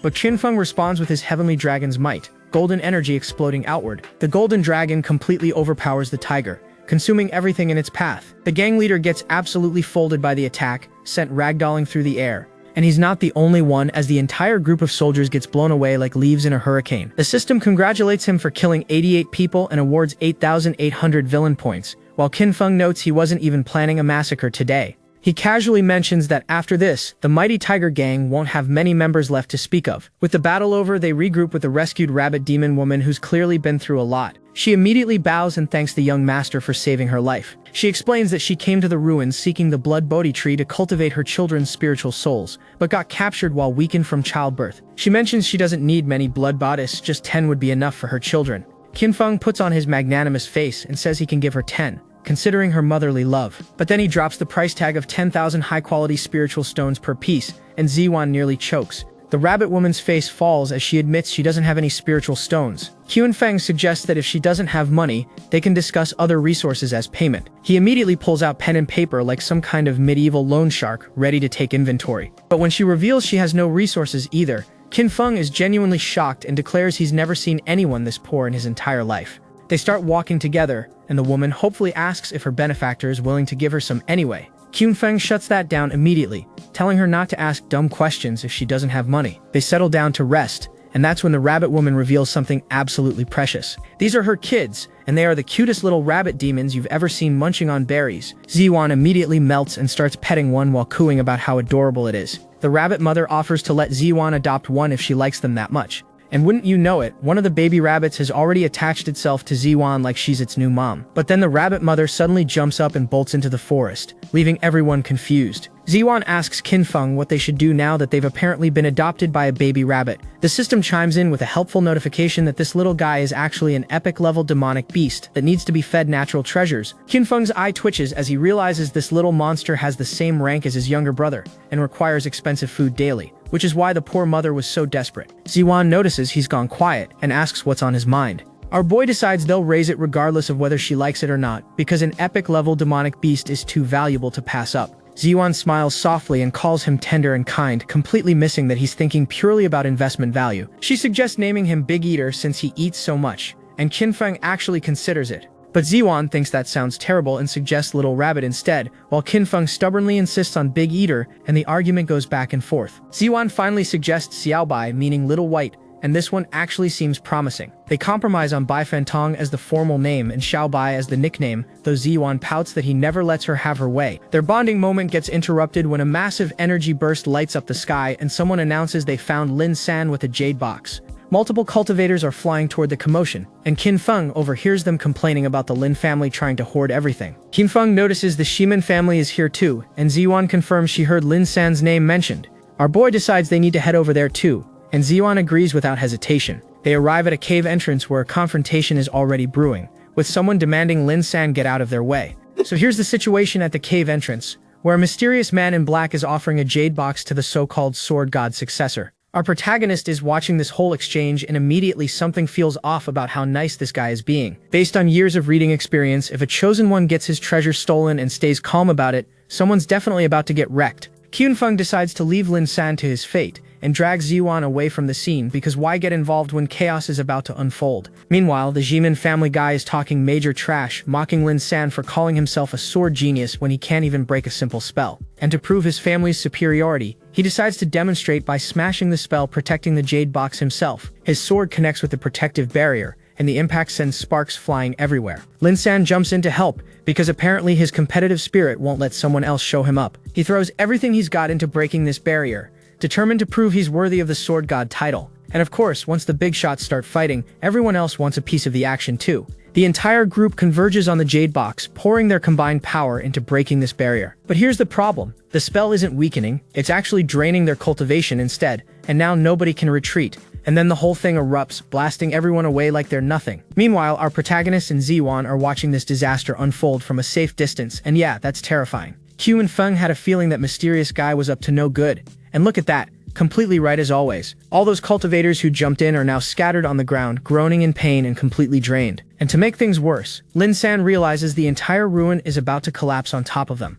The seaman guy immediately starts screaming for everyone to get out before they're buried alive. But while everyone's panicking and running, that mysterious guy in black is just standing there completely unbothered, still holding the jade box. Turns out this was his plan all along, use everyone else to weaken the seal while he takes the prize for himself. And our protagonist sees this opportunity and thinks, you know what, I can work with this chaos. The system immediately starts chiming in with rewards for completing the villain mission, a gold treasure chest, and a whopping 1,000,000 villain points for looting the Chosen One's opportunity. The ruins continue to collapse as the cultivators scramble to escape the destruction. The shaman guy finally notices the mysterious man has the jade box and loses his mind, screaming about getting robbed. He orders his men to retrieve the jade box at any cost, because his pride absolutely cannot handle this loss. But the mysterious man just smirks as he secures his prize, clearly not worried about a bunch of exhausted cultivators. He pulls out a spatial teleportation talisman, because of course he came prepared with an escape plan. The teleportation magic activates around him, ready to whisk him away to safety with the treasure, and he has the absolute audacity to wave goodbye as the seaman guy charges at him in desperation.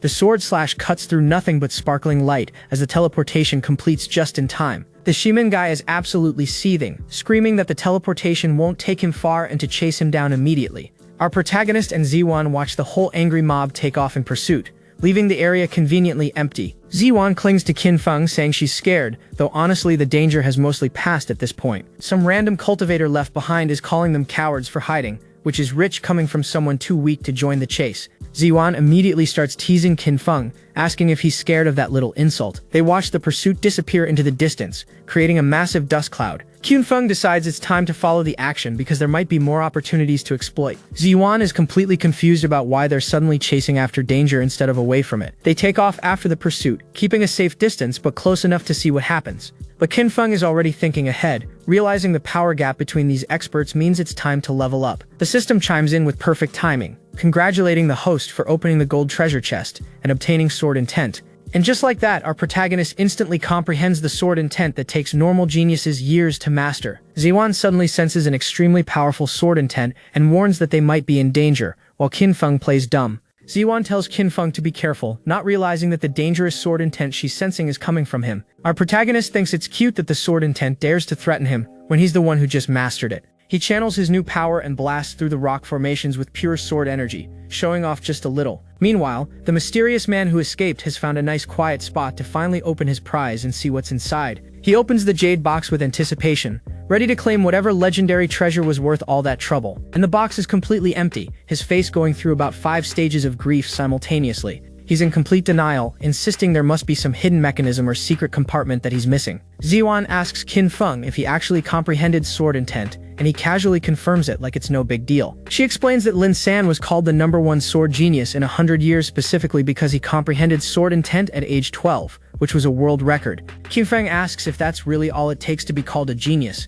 completely underwhelmed by the achievement. He says breaking that world record isn't a big deal, and Ziwan can only stare in disbelief at this absolute prodigy. The system offers to exchange 1,000,000 villain points for a guaranteed great completion card, and that's too good to pass up. Ziwan has no idea what Qin Feng is doing, since she can't see the system interface he's interacting with. The system confirms the transaction, and now Qin Feng is about to become even more ridiculously overpowered. His sword intent instantly reaches the great completion stage, and there's still one lucky draw chance remaining. The lucky draw pays off big time, granting the invincible sword heart, which sounds exactly as broken as you'd expect. The invincible sword heart is the ultimate form that sword practitioners spend their entire lives chasing, and it gives a 10 times damage multiplier. Ziwan notices something different about Qin Feng and thinks he somehow became more handsome just now. She starts questioning whether she's imagining things or if he really did change somehow. She asks what kind of cultivation technique he's been practicing that's making such a visible difference. Qin Feng makes up some nonsense about cultivating the heart of man, which totally isn't a thing but sounds impressive enough. After getting 2 consecutive sword technique buffs, our protagonist is itching to test out his new powers on someone.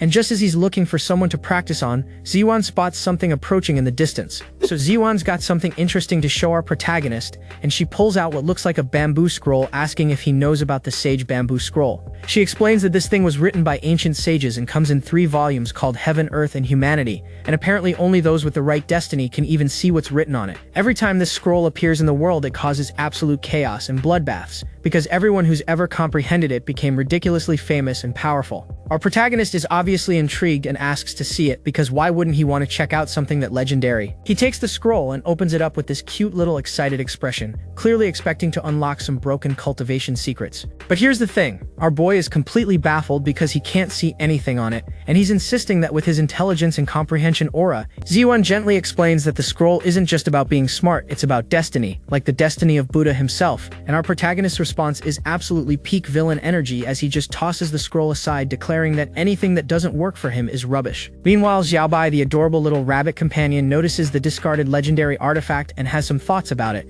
and this little creature just hops right onto the ancient sage's treasure like it's no big deal whatsoever. Qin Feng watches as Xiaobai uses the legendary scroll that causes bloodbaths across the land as a mattress, but then Ziwan suddenly realizes something and asks how he even got this scroll in the first place, and our boy internally panics because he's been caught. Before he has to explain himself though, they both hear someone in the distance yelling about Lin San and calling him a liar. Qin Feng's ears perk up at the name Lin San, the so-called #1 sword genius of 100 years, and our protagonist immediately takes off toward the commotion, because where there's drama, there's opportunity, with Ziwan calling out for her stingy brother to wait up. They arrive to find a standoff between Lin San's group and a bunch of angry cultivators, with someone desperately asking how many times he has to tell them to believe him. It's the mysterious man from before, and he's absolutely losing his mind, screaming that the jade box he stole was completely empty. Lin San's companions suggest they just show these guys what they're dealing with instead of wasting time talking.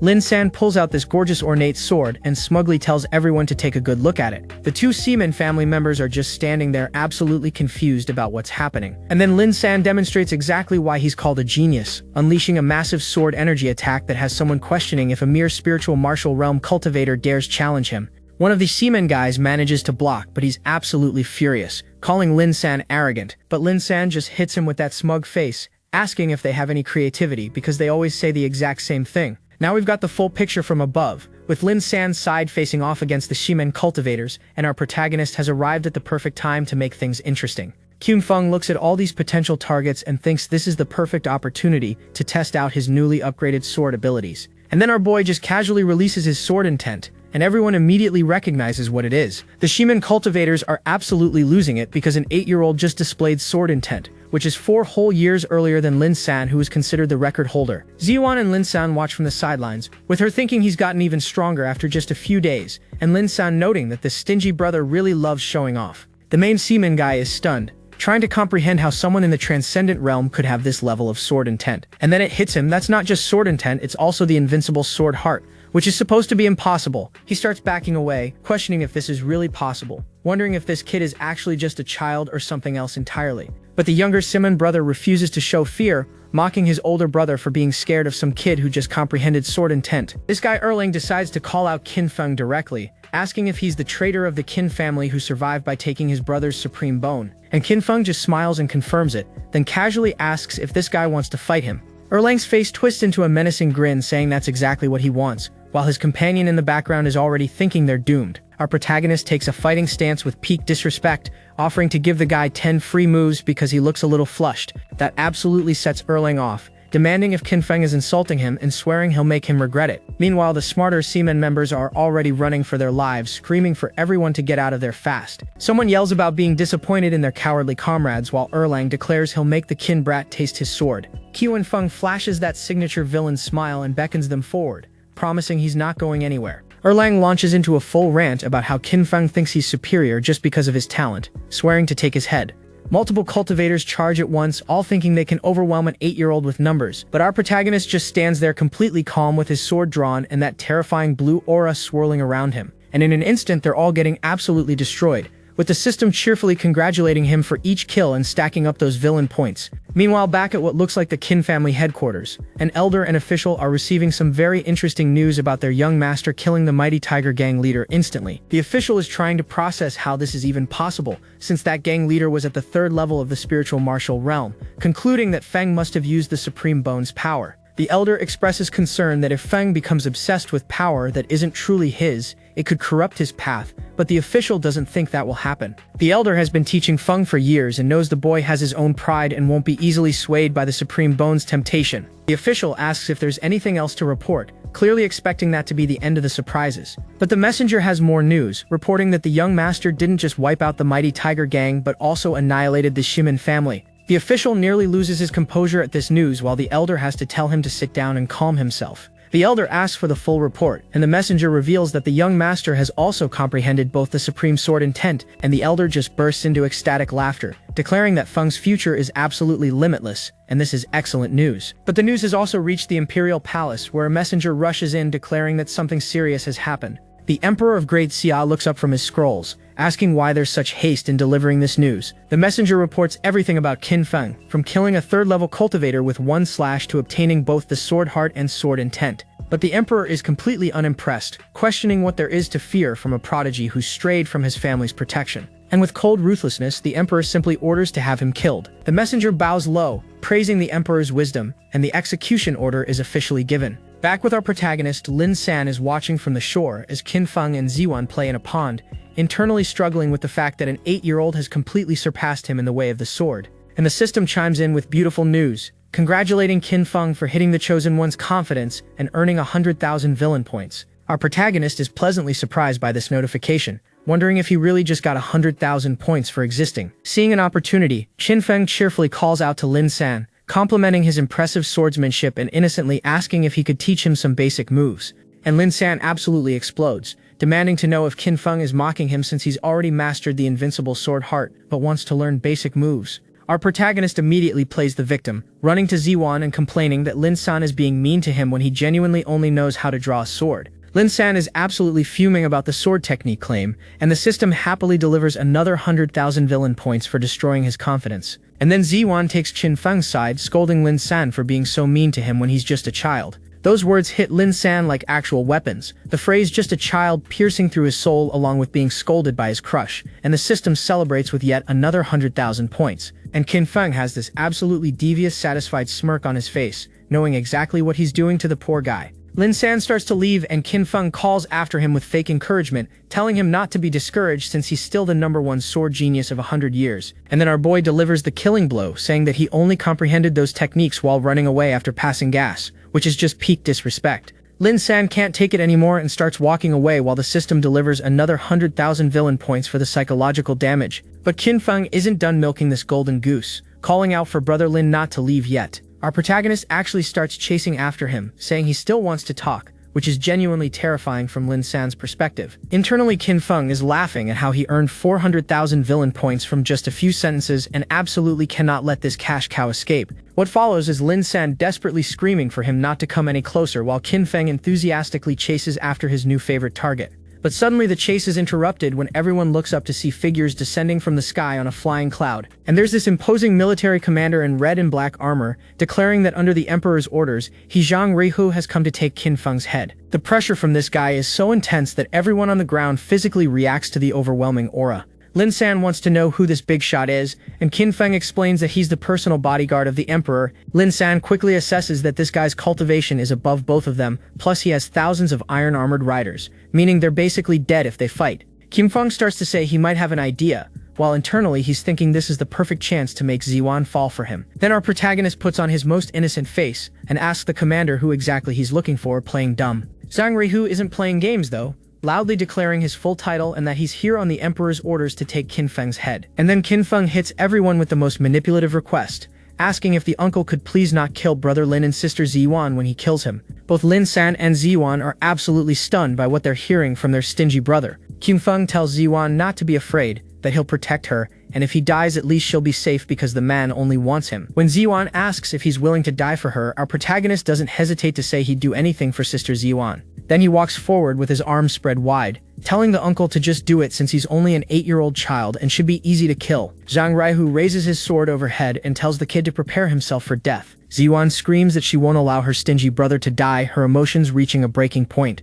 And that's when the sky literally explodes with power, a massive energy blast and lightning striking down toward the flying cloud. Qin Feng admits he took a gamble, but seeing what just happened, he knows his comfortable life is about to begin. Because descending from the heavens is a massive ice dragon, and riding on its head is someone absolutely breathtaking. And she is absolutely gorgeous. This woman in flowing red robes with curves that could end wars, arriving just in time to save our protagonist and looking like the most beautiful thing anyone has ever seen. Meanwhile, back at the Qin family estate, a messenger comes running in with some very urgent news. The spy reports that the emperor has sent Zhang Ruihu to assassinate Qin Feng at the border between the two dynasties. And the patriarch and ancestor react exactly how you'd expect when they hear their golden goose is about to get cooked. The patriarch immediately starts barking orders to mobilize the 13 high guards.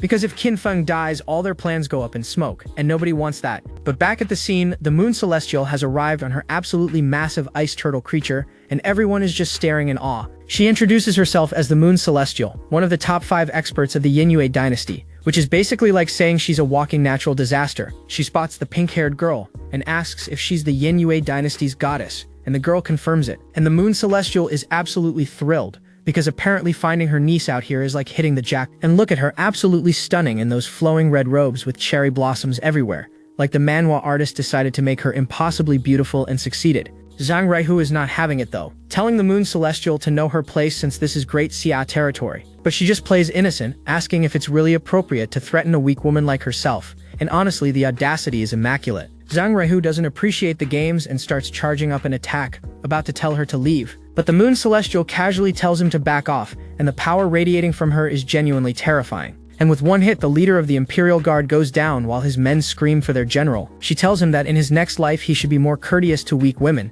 which is the most devastating burn while simultaneously ending someone. And then she just blows a kiss like she didn't just one-shot the Emperor's personal bodyguard.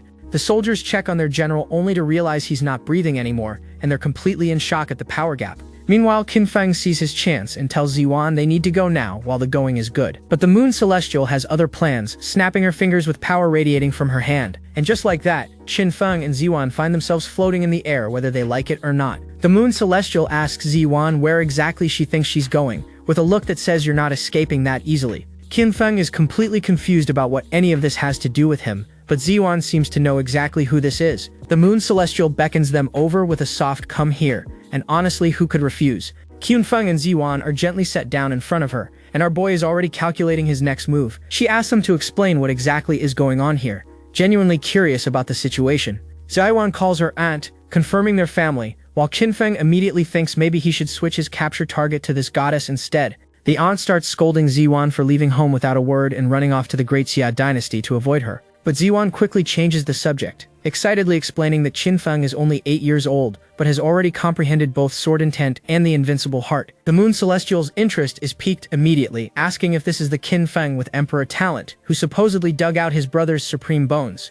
And that's when our boy makes his move, asking the Moon Celestial if she believes in love at first sight, because of course he does. She laughs and asks if he even understands what love at first sight means at his age, accusing him of just being guided by appearance. He admits it completely, saying he's decided that when he grows up he'll marry her, which makes Ziwan absolutely furious that he only has eyes for her aunt. She comments that he's pretty confident for someone who isn't very big, and he responds that a man's confidence isn't based on height but on the shamelessness deep in his heart. And our protagonist has this absolutely smug expression because he knows exactly what he said and he meant every word. The Moon Celestial absolutely loves it, calling him a rascal but admitting she likes his style. Meanwhile, poor Ziwan is just standing there watching her crush flirt with her aunt, and the expression says it all. But their little moment gets interrupted when soldiers on a flying cloud approach their position. And who should show up but Qin Feng's father, sending a telepathic message saying he's here to save his son and will pretend to be threatening. Qin Feng is internally annoyed, thinking his dad shows up now when there's a rich, powerful woman right in front of him. So he immediately hides behind the Moon Celestial, claiming the Qin family is here to kill him, and he's absolutely terrified. His father receives a notification that his message was rejected, and the confusion on his face is genuinely hilarious. The Qin elder steps forward with fake pleasantries, claiming Qin Feng has mistreated clan members and asking the Moon Celestial to hand him over. But Ziwan steps up with fire in her eyes, declaring that if they want to fight, they can fight. But Qin Feng belongs to her. And everyone, including the Moon Celestial, the Elder, and Qin Feng's father, just stares in complete shock at her declaration. Ziwan doubles down, telling them they better go back the way they came if they know what's good for them. She looks to her aunt for support, and the Moon Celestial is genuinely impressed by how bold this girl has become. The Moon Celestial thinks it through, realizing that forcing Ziwan to leave would create inner demons in her cultivation path. So she turns to the Elder and asks what happens if she says no to his request. The Elder's aura turns dark as he threatens not to show her the courtesy of a host if she refuses. But she just smiles and tells him that he alone won't be able to stop her, radiating absolute confidence. And with that, the giant turtle creature starts moving toward a massive portal that opens up in the sky. The Moon Celestial casually says, "See you later," as they head through the portal, leaving the Qin family behind. But Qin Feng's father decides to act, charging up a fire attack and telling the Moon Celestial not to be so arrogant. And the Elder immediately smacks him on the head, calling him an unfilial child for nearly ruining everything. The father is completely confused, asking what he did wrong this time while nursing his head.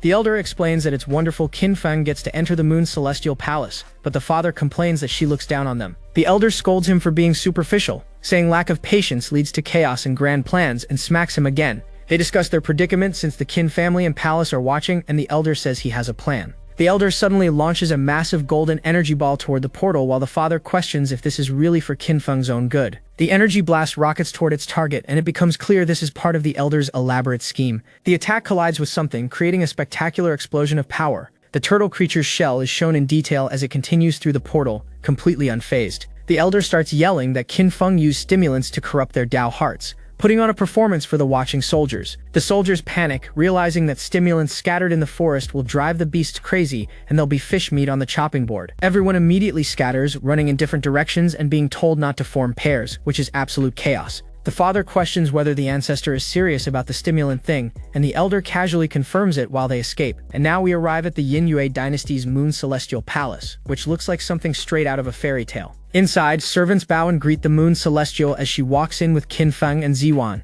And our boy notices something important. He's completely surrounded by gorgeous women servants, and he's covering his eyes trying not to look at anything inappropriate. But then he accidentally ends up face first in a situation that would make anyone's brain malfunction, and the view is absolutely blessed. And our protagonist gets a massive nosebleed while cursing the author for testing him like this, which is honestly the perfect way to end this episode. So now that they've arrived at the Moon Celestial Palace, the lady herself wastes no time and asks Qin Feng directly if he wants to officially join. And our boy is practically drooling at the opportunity because of course a palace full of beautiful women sounds like the greatest deal in history. He hits her with the classic line that according to the rules of the martial world, since she saved him, she should marry him. The audacity of this man. And the Moon Celestial just laughs and calls him an interesting little guy, which honestly means he's somehow charming his way through this. She places a moon seal on his forehead and officially appoints him as a god of the Moon Celestial Palace.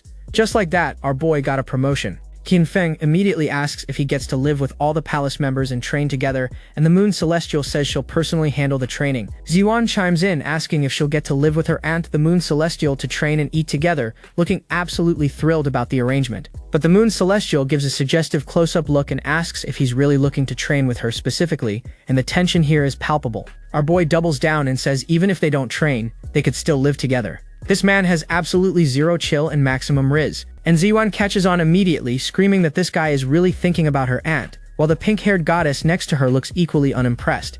And that's when someone grabs him by the hair with absolutely zero mercy, because flirting with the aunt in front of the niece was never going to end well. Ziwan declares that since her aunt is busy with duties, Qin Feng will be living with her instead. And the pink-haired goddess is like, live with you? Qin Feng's totally fine with it though, thinking to himself that raising someone from scratch isn't impossible. This man is already planning long-term. And then we get a 7-year time skip, and Qin Feng has grown into an absolute unit, bathing under a waterfall with a body that would make sculptors weep.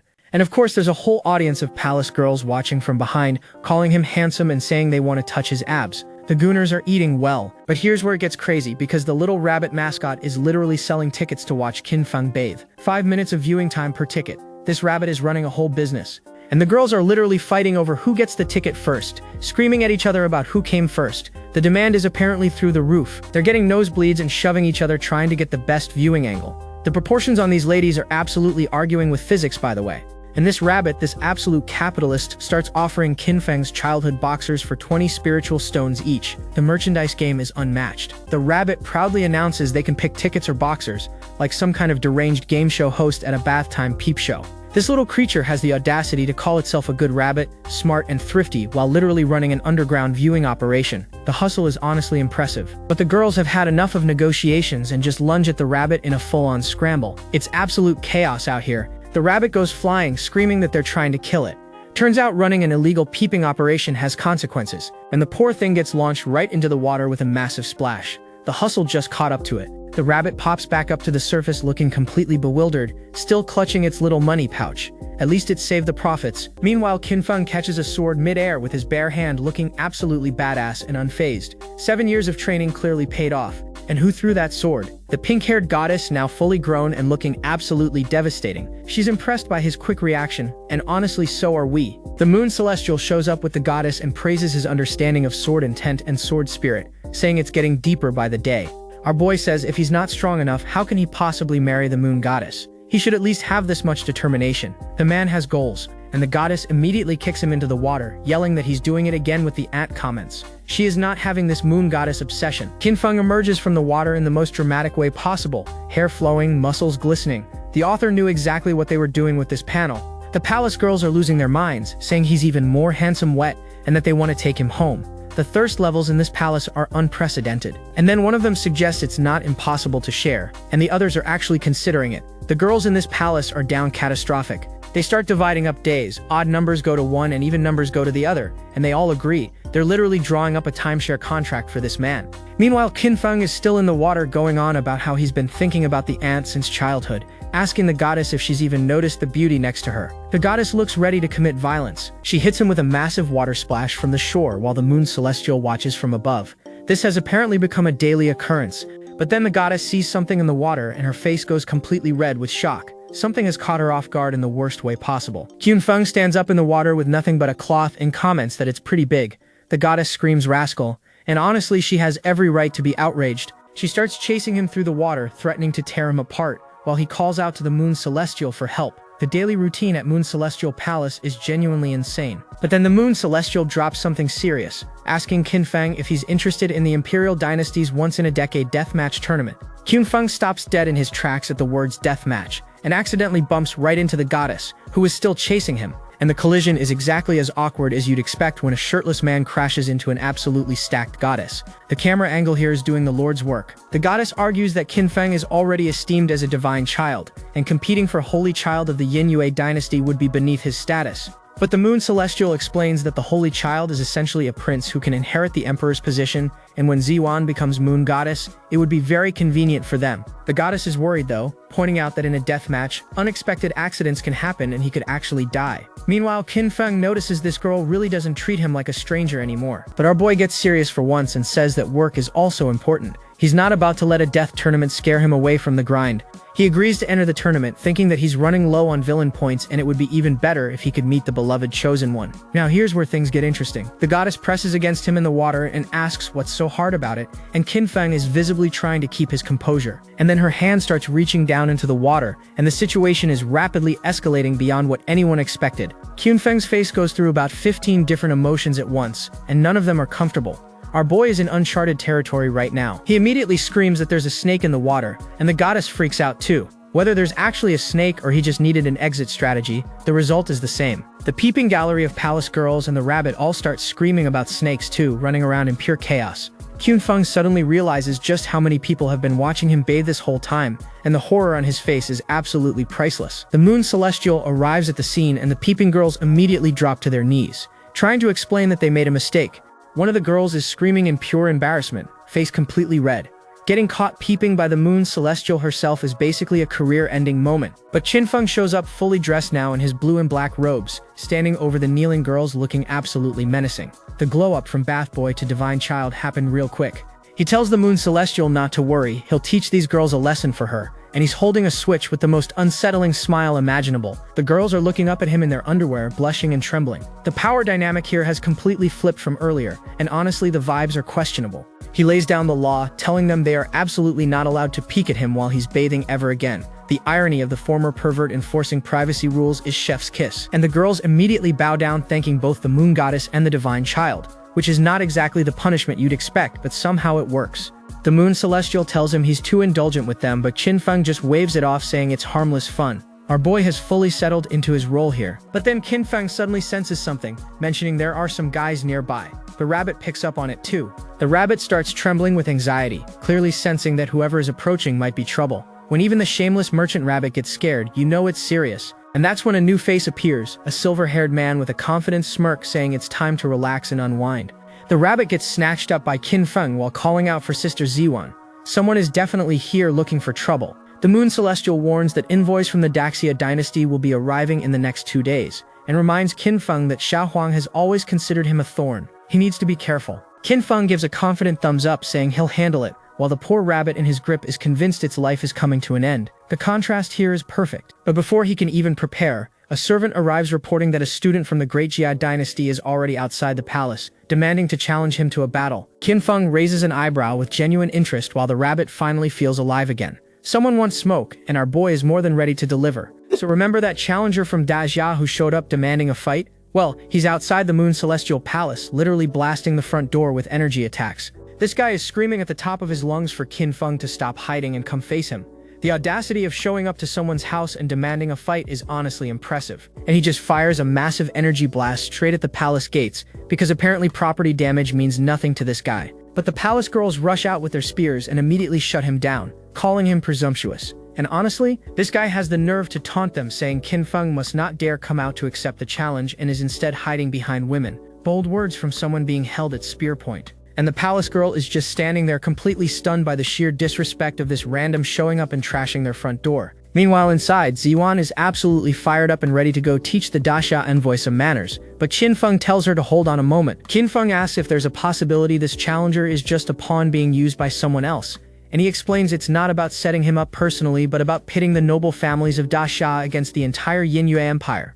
Our boy breaks down the whole scheme. Over the past 7 years, the Great Jia dynasty has been recruiting emperor's disciples to weaken the noble families, and now they've sent these prodigies as envoys, knowing if anything happens to them, the families will go to war with Yinyue. And while Daxia's noble families and the Yinyue Empire tear each other apart, the Daxia royal family sits back and reaps all the benefits. Classic divide and conquer. But Qinfeng isn't worried at all. He steps outside with a confident smirk and says there's only one way to find out if his theory is right. A guard immediately greets him as his lord, and even the red-haired palace girl is there. Our boy has a whole entourage now. The challenger spots Qinfeng and immediately gets hyped, screaming that he's finally here. This man has been waiting for this moment his entire life apparently, and without any hesitation he immediately swings his blade at Qinfeng. No hello, no introduction, just straight to violence. The blade comes flying right at Qinfeng's head, and he doesn't even flinch. He just casually sidesteps the entire attack like it was nothing. The gap between these two is already painfully obvious, and then Qinfeng opens his mouth and the disrespect begins. He says he thought it was going to be a powerful master, but it turns out it's just garbage at the 4th level of spirit martial arts.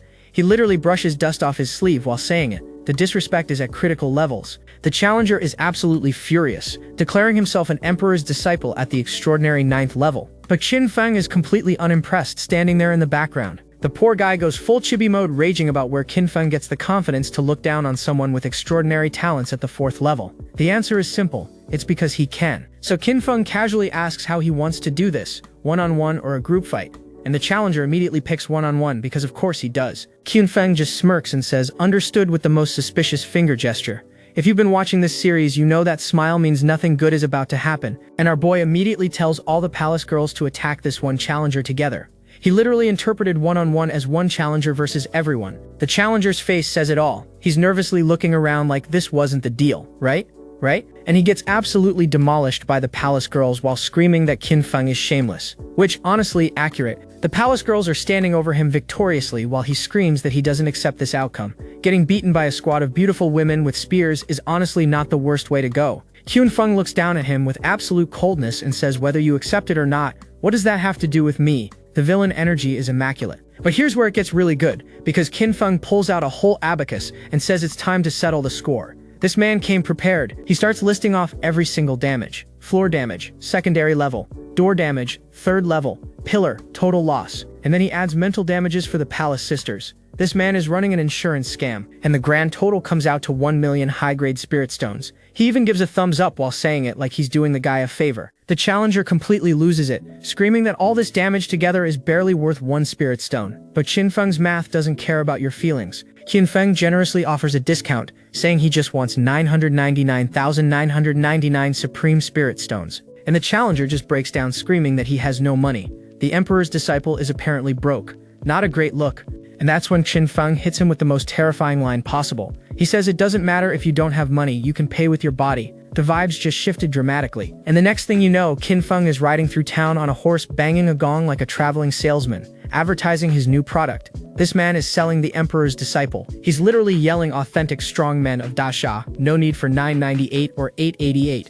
Only 98, bring him home immediately. He turned the emperor's disciple into a clearance sale item. The challenger is absolutely losing his mind, threatening that the Zhu family and the emperor himself will come after Qin Feng for this humiliation. Meanwhile, he's literally being paraded through town half naked. Qin Feng just looks at him through the cage bars and tells him he should worry about himself first. The absolute savagery of this situation cannot be overstated. Our boy keeps hawking his merchandise, screaming about strong men with immediate delivery. He's genuinely enjoying this way too much, and the townspeople are actually buying into it, commenting about how impressive it is that he's an emperor's disciple from a renowned family. Someone even says they have a friend who might be interested, and then an actual customer shows up. A father walks over and asks Qin Feng to consider his daughter. The human trafficking arc is apparently in full swing. And then the daughter is revealed, and she is built like an absolute unit. The crowd in the background is just as shocked as we are. Even Qin Feng looks uncomfortable for once, muttering that this might be going a little too far.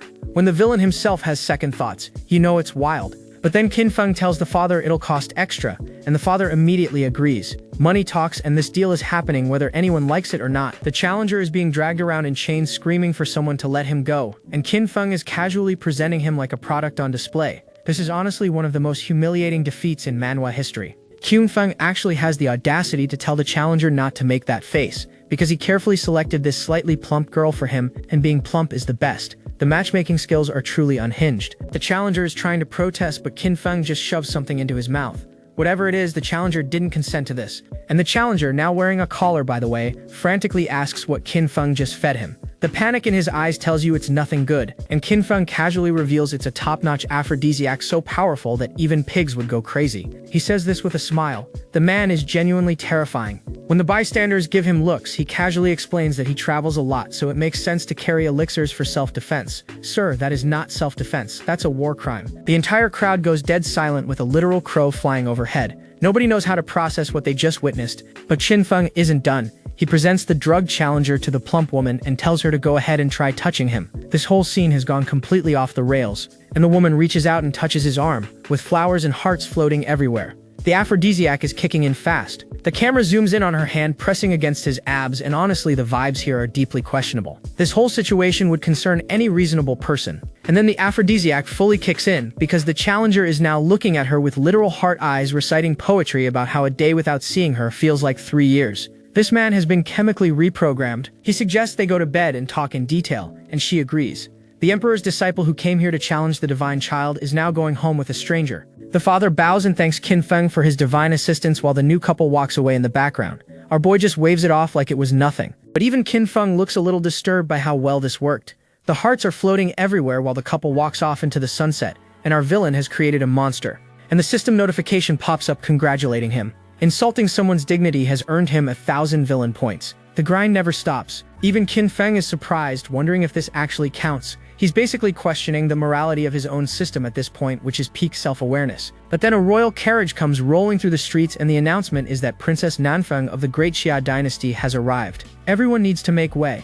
A boot hits the ground with authority, and you can already tell whoever is stepping out of that carriage means serious business. Qin Feng immediately recognizes her. Princess Nanfeng is the emperor's most beloved daughter and the representative of Dasha's envoy, and it turns out she's the one pulling the strings behind the challenger the whole time. The princess doesn't waste a second. She demands to know how Qin Feng dares humiliate an imperial disciple of the great Xia dynasty and what punishment he thinks he deserves. But Qin Feng hits back immediately, asking if the princess really thinks she can question the moon god's palace and its divine child on Yin Yue territory. He asks if Dasha has already conquered the Yin Yue dynasty without telling anyone. The princess calls him presumptuous and orders her guard to chop Qin Feng to death on the spot.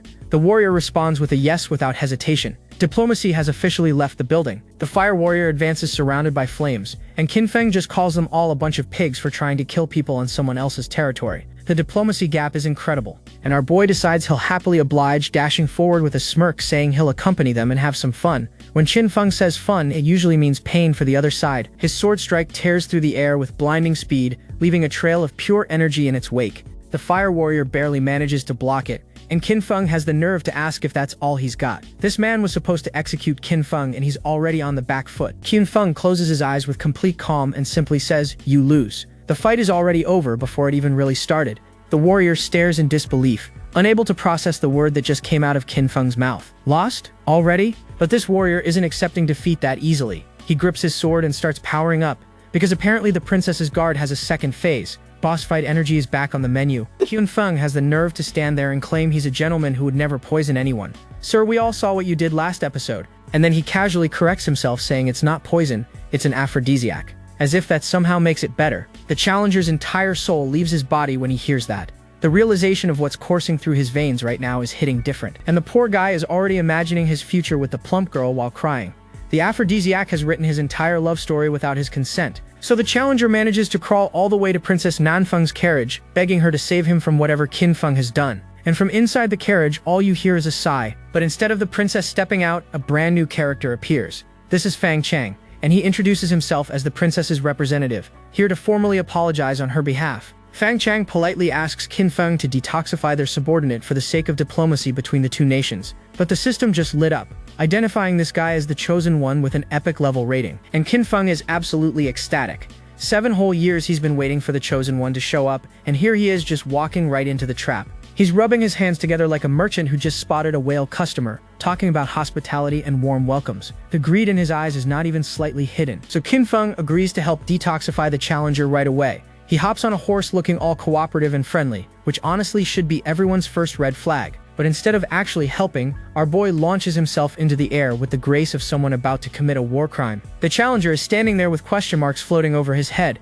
having no idea what's about to happen. The detox method is apparently very hands-on, and Qin Feng delivers a devastating kick straight to the challenger's most vulnerable area. There's even a little illustration of an egg cracking at the bottom. That is not a detox, that is a vasectomy. The challenger collapses to his knees in unspeakable pain, and the system congratulates Qin Feng with 1,000 villain points for, and I quote, leading to the downfall of countless descendants. This man just ended an entire bloodline. And that's when Princess Nanfeng finally peeks out from her carriage. Purple eyes, gorgeous outfit, looking absolutely stunning because of course the princess is beautiful. She steps out fully and tells Qin Feng not to bully people too much. Meanwhile, the challenger is literally crumpled at her feet. The princess is giving justice and the gooners are eating well with that outfit. But Qin Feng doesn't back down. Instead, he starts questioning why a virtuous princess like her has a man secretly hiding in her carriage. The implication is absolutely scandalous. Princess Nanfeng calls him presumptuous and goes for what looks like a slap. She's had enough of this man's complete lack of respect. But Qin Feng casually catches her hand mid-swing with the most annoying smirk on his face.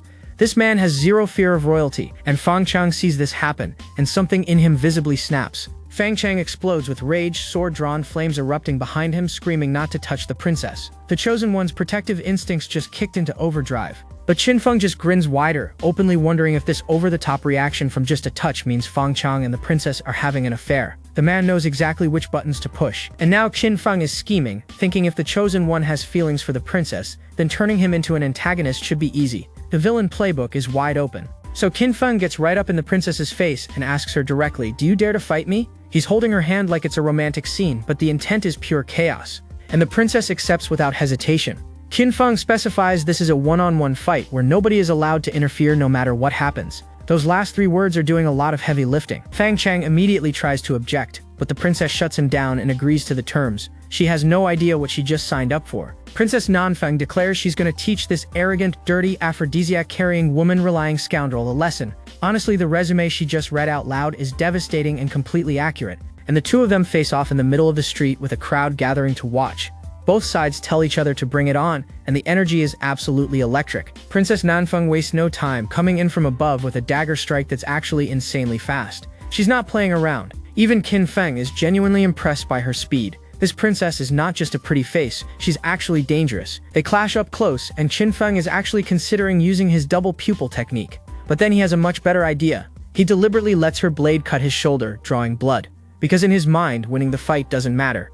Villain points are the only currency that counts. The princess lands another solid hit and sends Qin Feng staggering. She's actually winning this fight, which is exactly what he wants her to think. She taunts him, saying the so-called first genius is nothing special. And honestly, she looks incredible while doing it. The confidence, the purple eyes, the whole vibe is immaculate. But Qin Feng just smiles with his eyes closed, casually wiping the blood off his shoulder and asks, "Is that so?" That tone means he's about to do something absolutely unhinged. And suddenly the princess realizes something is missing from her outfit. She's blushing, hearts are floating everywhere, and she's wondering when exactly he took that away. Because this absolute menace is now holding up the princess's undergarment and asking the crowd if anyone wants to see what she's wearing underneath. The crowd is split between calling it shameless and begging him to continue. Fang Chang completely loses it, screaming that Qin Feng is shameless. Which, to be fair, is an objectively correct assessment of the situation. But the local crowd actually defends him, saying in the Yinyue dynasty any weapon beneficial to combat is fair game. And the system drops a fat 10,000 villain points for defiling the goddess in the Chosen One's heart. Qin Feng asks if she can even still fight, or if she wants to back down. Meanwhile, in his head, the chibi version of himself is drooling over all these villain points and planning to squeeze every last one out of this encounter. But the princess is not backing down. She charges in again with pure fury, and Qin Feng just stands there waiting like he's got all the time in the world. Their weapons collide in a burst of pink energy, and the princess is actually going all out. She's fighting with her pride on the line now, but Qin Feng catches her mid-attack, pulling her in close and restraining her. The fight just became very intimate very quickly, and the princess's eyes go wide with shock because she realizes what's about to happen. He kisses her, right there, in the middle of the street, in front of the entire crowd and the Chosen One who has a massive crush on her. The absolute audacity of this man is genuinely terrifying. And the system immediately rewards him with another 10,000 villain points for defiling the goddess in the Chosen One's heart. Qin Feng is speedrunning the villain points grind and he's not even trying. Fang Chang is marching over with his boys, and Qin Feng's inner monologue is literally just about how he needs to earn as much as possible while the opportunity is here. The grind never stops. And then Qin Feng tells the princess to open her mouth. She's confused, but something about the way he's holding her makes it impossible to resist. The vibes here are deeply concerning. The close-up on the princess's face shows her completely flushed, with his finger pressing against her lips. Whatever he's planning, the princess has temporarily lost the ability to think. He goes in even closer and she's stammering out a weak response while blushing so hard you could cook rice on her face. The cherry blossoms in the background are really selling this moment. Meanwhile, the bystanders are losing their minds, screaming about how it's broad daylight and he actually used his tongue. The crowd is getting more content than they paid for, and Fang Chang has reached his absolute breaking point, screaming that he will kill Qin Feng. The Chosen One has been fully antagonized, which is exactly what our villain wanted. And now Fang Chang reveals his true power, summoning a massive golden Buddha behind him with his sword drawn. This is the Chosen One going full boss mode, and the energy is absolutely insane. The system notification drops, and this time it's 100,000 villain points. Our boy Qin Feng just hit the jackpot by making the Chosen One completely snap over his beloved princess. Fang Chang unleashes a devastating attack, the golden Buddha energy spiraling around him as he charges in with killing intent. This is not a sparring match anymore, but Qin Feng just smiles, surrounded by blue energy, saying this is exactly who he's been waiting for. He baited the Chosen One into attacking just so he could test his own power against him. Staring down the giant golden Buddha, Qin Feng decides it's time to upgrade his physique as well. Because why not power up mid-fight against the Chosen One? He calls out to the system, requesting to upgrade Shadow Wanderer. The man is literally shopping in the middle of combat, and the system confirms it, redeeming the third volume of Shadow Wanderer for 100,000 villain points. All those villain points he just farmed are going straight into upgrades, and with the new upgrade coursing through him, Qin Feng launches into the sky with his sword, cutting through the fiery golden energy like it's nothing. He channels his blue energy against the golden onslaught, and the two forces are colliding with enough power to shake the entire area. Fang Chang screams that there's nowhere left to hide, pouring everything he has into this attack. The Chosen One is fighting with pure rage and heartbreak fueling every strike. The Golden Buddha energy erupts in a massive wave that covers the entire battlefield. This is the Chosen One's full power, no holding back. But Qin Feng meets it head-on with an ornate golden sword wrapped in blue energy. The Shadow Wanderer upgrade is already paying dividends. The two attacks collide in an explosion of gold and blue light, and the shockwave is enough to stagger everyone watching from the sidelines. And Qin Feng's blade cuts straight through the Golden Buddha's defense. The Chosen One's ultimate technique just got completely overpowered. Fang Chang's face says it all. Sweat dripping, eyes wide, the realization that he's completely outmatched hitting him like a freight train. The blue energy tears right through him, and Fang Chang can do absolutely nothing to stop it. The Chosen One who showed up to avenge his princess is getting completely demolished. And Fang Chang goes down, coughing blood everywhere. The Chosen One came in with righteous fury and left with a hospital bill. Qin Feng just farmed the protagonist for villain points and won the fight. Peak villain behavior. Qin Feng is standing there like he just finished a light workout, casually noting that Fang Chang is the first person to ever survive his heaven-destroying sword technique. The princess rushes over to check on Fang Chang, and to his credit, the Chosen One puts on a brave face and says he's fine. Spoiler alert, he is not fine. The princess is holding some kind of medicine bottle and she's completely at a loss for words. You can practically see the gears grinding to a halt in her head. She hands the medicine over to Fang Chang and says that's good, clearly relieved he's not dead. The bar for success here is hilariously low, and the system drops a massive notification congratulating Qin Feng for destroying the white moonlight in the Chosen One's heart and awarding 100,000 anti-villain points. Wait, anti-villain points? That's a new currency. But then the system hits him with another notification, a mission to inherit the will of coveting someone else's wife. And Qin Feng's reaction is priceless because even he is going, wait what? Chibi Qin Feng immediately goes into denial mode, insisting he's not that kind of person and would never covet another man's wife. The system really said what it said though. But then the system reveals the reward, a god-level treasure chest for successfully separating the two of them. And just like that, our boy's morals become extremely flexible, saying he'll give it a try. So Qin Feng walks right up and asks Princess Nanfeng if she just stuck out her tongue, right in front of Fang Chang. This man has zero shame and infinite audacity, and the entire crowd goes dead silent. You could hear a pin drop in this town square right now. Nobody was ready for that question. The princess absolutely loses it, screaming that he's shameless. She's blushing so hard you'd think her face was on fire, and honestly, fair reaction. But Qin Feng doesn't stop there. He asks her how many teeth he has because she would know, right? The implication alone is devastating. And then he says it directly to Fang Chang's face. They kissed for so long that she could probably count every single one of his teeth. This man is committing emotional terrorism in broad daylight. And Fang Chang is standing there with torn clothes, a bloody wound, and an aura so dark the sky behind him literally changes color. The Chosen One is holding on by a thread, but Qin Feng isn't careless about it. He notes internally that a dog that doesn't bark isn't necessarily harmless and that Fang Chang still has some hidden tricks up his sleeve. The system shows 5% mission completion, and even Qin Feng is concerned, pointing out that this mission is extremely dangerous. But then he pumps himself up with his own motto: high risk, high return, high reward. The princess has had enough of this humiliation and announces they're leaving. And honestly, if someone publicly described my kissing technique to my bodyguard, but Qin Feng isn't done yet. He calls out asking if the princess is leaving already, while internally screaming that his task isn't finished. The grind waits for no one. And then he pulls out her pink outer garment and tells her she left something behind. Remember, he stole this from her during the fight last episode. This man kept it as a prop for this exact moment. The princess turns around completely confused, sees her own garment on the ground, and has about 17 question marks floating above her head right now. And then it clicks. She realizes what he's done and screams that Qin Feng is a rascal. The chibi rage mode has been fully activated and her brain chemistry is permanently altered. Qin Feng, with the most innocent smile you've ever seen, asks if she doesn't want it, then can he take it back? This man treats emotional warfare like a casual hobby. The princess immediately snatches it back with the speed of someone who just realized her underwear is on display. She's blushing, furious, and embarrassed all at the same time. She gives him one last look over her shoulder before walking away, and you can tell she's thinking, we'll see about this. The Sunder energy is off the charts. And the system pings again, confirming that both parties now feel bad and the mission is at 10%.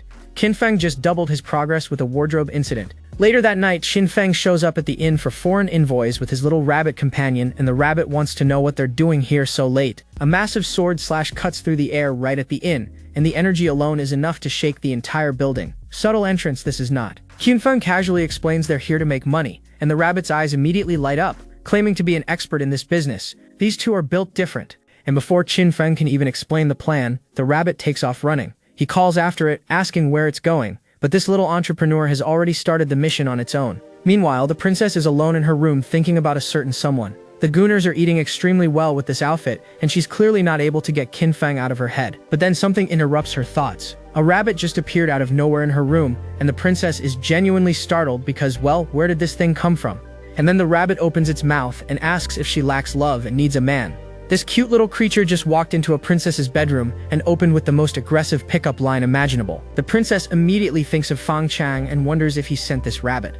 She's blushing and connecting the dots, thinking maybe the chosen one finally made a move after all these years. She asks the rabbit directly if Fang Chang sent it, and the rabbit says of course. Now the rabbit is absolutely lying because its actual master is Qin Feng, but she doesn't know that yet. The rabbit pulls out an entire abacus and starts doing business calculations, saying it's been waiting 7 years for its master to make a move and there's clearly demand for this market. And the princess is actually buying it. She's thinking that if Fang Chang hadn't been playing this ambiguous game for 7 years, her first kiss wouldn't have been stolen by that scoundrel Qin Feng. The rabbit is playing her like a fiddle. The rabbit starts doing the math and demands 10,000 top-quality spiritual stones as a middleman fee. This little creature just monetized emotional manipulation in a feudal society. Capitalism always finds a way. The princess just freezes up completely and the rabbit nervously asks if the price is too expensive. The silence is deafening. But then the rabbit sweetens the deal by pulling out a mysterious bottle, claiming it can double her happiness. And the rabbit is asking for payment right now. Aggressive sales tactics from a bunny. The princess takes the bottle, clearly not sure what she just agreed to. She's got the expression of someone who clicked accept terms without reading the contract. The rabbit gives her a little thumbs up and asks if she's not going to try it. The peer pressure from this adorable little scam artist is incredible. So the princess actually sniffs the bottle, and the look in her eyes immediately tells us this was a terrible idea. Whatever is in that thing just hit her system like a freight train. And the princess starts trembling, completely flushed, asking what's going on. Whatever was in that bottle is absolutely not legal in any dynasty. The vibes here just got very concerning very quickly. And right on cue, Qin Feng appears at the window, yelling at the rabbit for slacking off. But really, he timed this perfectly. He sent the rabbit ahead to soften the target. He grabs the rabbit, and the little scammer proudly announces that it's already concluded the deal and now it's Qin Feng's turn. This rabbit just closed the sale and tagged its boss in for the follow-up. And Qin Feng's face says it all. He's genuinely confused, asking what the rabbit means by his turn. Even the villain didn't anticipate his own pet going this hard, but then something catches his attention, and his eyes narrow with that signature calculating look. Whatever he's seeing right now just changed the entire game plan. Because the princess is right there, completely under the effect of whatever was in that bottle, calling out to him in a voice that would make anyone's brain chemistry malfunction. The Gooners have reached peak content right here. She asks him if his master is Qin Feng, clearly still half thinking this whole thing was set up by Fang Chang. She has absolutely no idea she's been talking to the actual mastermind this entire time. The rabbit's jaw hits the floor and even it seems confused about what's happening. The princess is stammering and nothing about this situation is going according to anyone's plan anymore. The princess tries to fight off the effects by activating her spiritual energy, golden light swirling around her as she desperately tries to regain control of herself. But whatever was in that bottle is stronger than her willpower. She's sweating, head in her hands, barely holding on. She knows she's losing this battle, and then she reaches out toward Qin Feng, calling his name.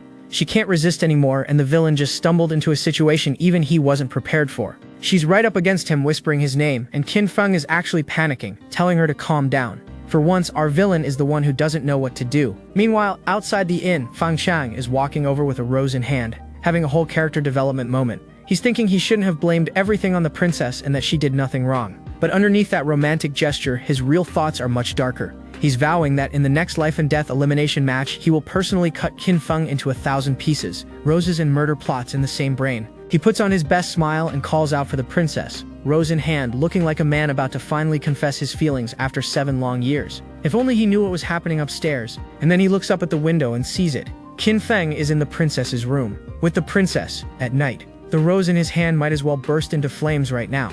And Qin Feng notices Fang Chang below, smirking internally about how the chosen one really knows how to pick the perfect timing. This was either a coincidence or divine comedy. And right there in full view of the window, the princess is clinging to Qin Feng in a way that would absolutely destroy any man watching from below. The chosen one's heart just got deleted in real time. Fang Chang is absolutely losing it. The rage on his face could power a small nation. 7 years of devotion just got obliterated by one villain with a drug bottle and good timing. Qin Feng looks down at Fang Chang while holding the princess and casually asks what he's here for.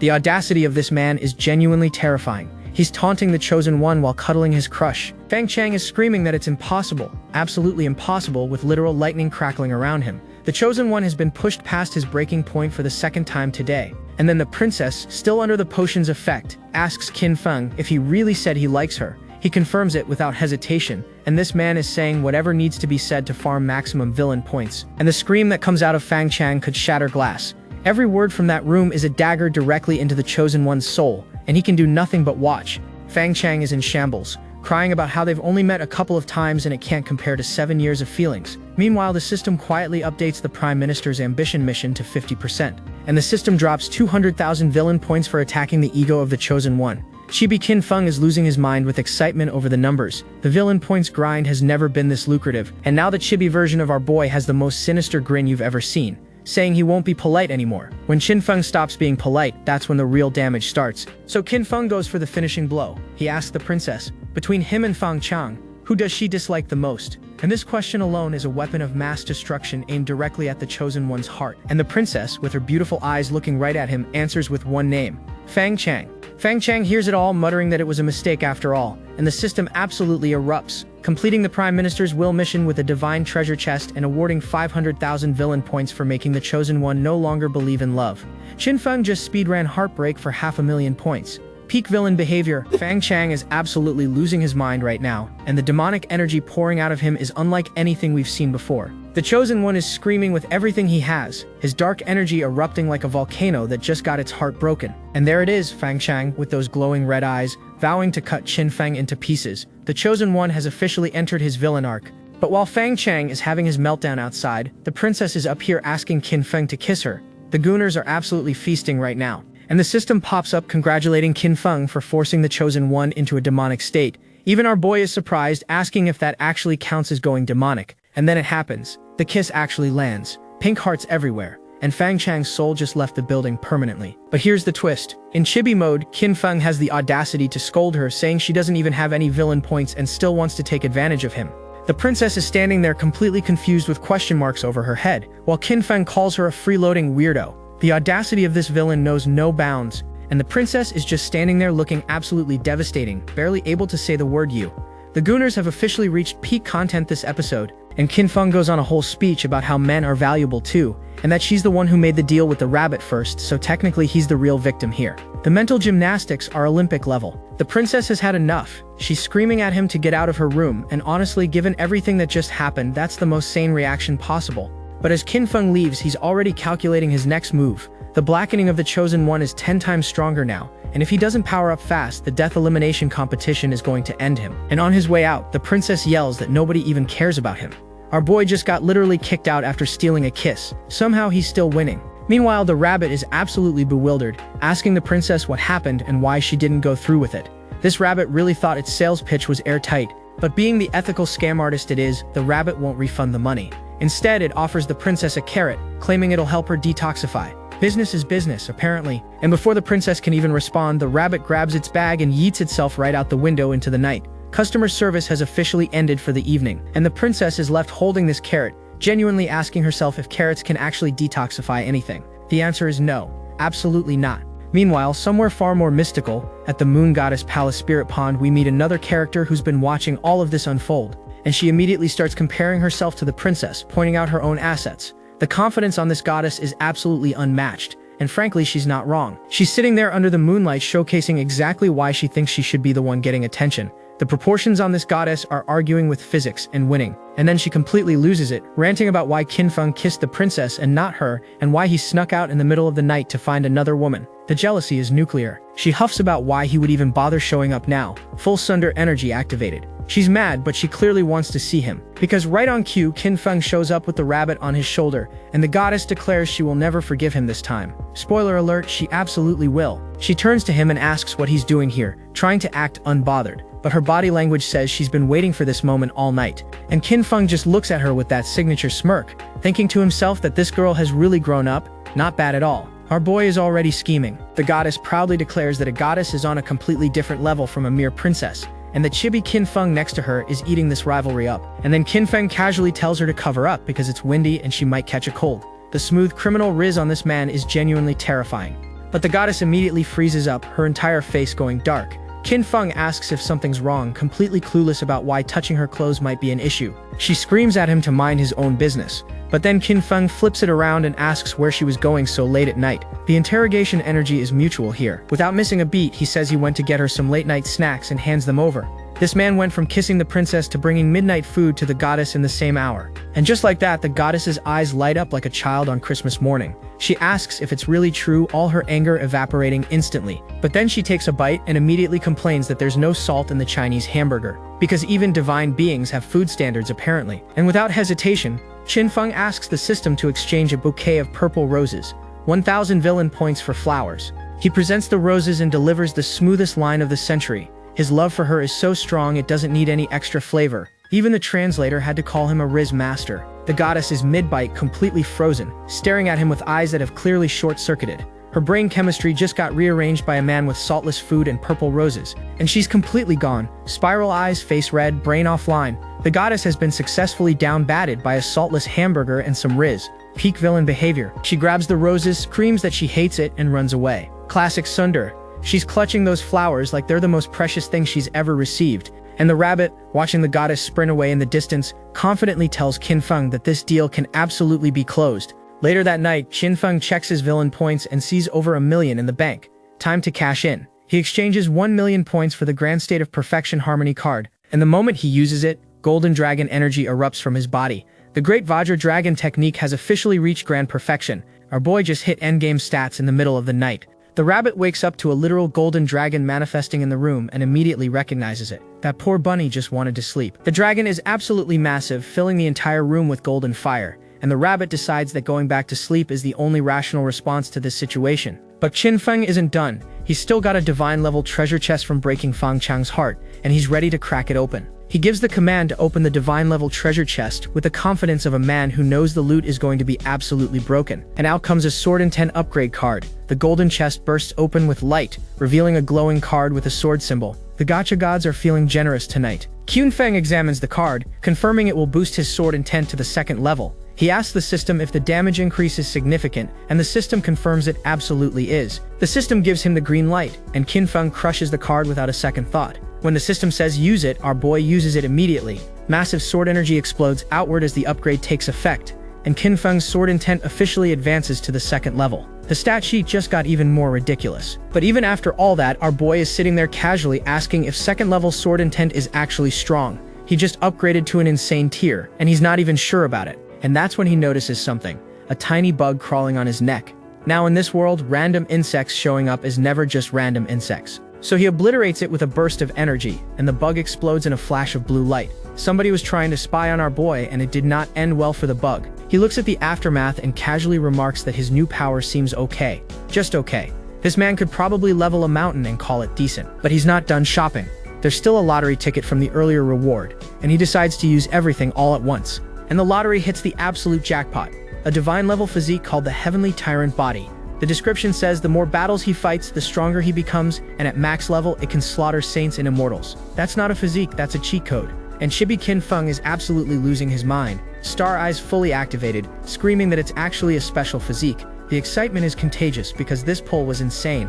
The power starts surging through his body immediately, and Qin Feng can feel just how impressive this new physique really is. The ground is literally rumbling, but then the transformation apparently yanks his consciousness into some kind of energy vortex, and our boy is screaming as he gets pulled through what looks like a dimensional wormhole. And suddenly he's on a battlefield, sword in hand, charging directly at an entire army. The Heavenly Tyrant Body doesn't do tutorials, it throws you straight into the action. Qin Feng looks down at the massive sword in his hands, genuinely confused about what's happening. Even for a man with a cheat system, this is unexpected. But there's no time to think because an armored warrior is already on top of him, and their weapons clash with enough force to send shockwaves everywhere. And the warrior just disintegrates. One strike and the enemy dissolves into nothing. The power of the Heavenly Tyrant Body is absolutely terrifying. Qin Feng looks at his own hands, asking if this is really the power of the Heavenly Tyrant Body. The answer is yes, and it's only gonna get stronger from here. And with that confirmation, he charges forward again, calling upon the Heavenly Body to grant him even more strength. Our villain just went from broken to completely unfair. Blue sword energy cuts through the entire army like paper, soldiers flying in every direction. Qin Feng is speedrunning this trial like it's set to easy mode. And when the dust settles, Qin Feng stands alone on the battlefield, sword energy still swirling around him.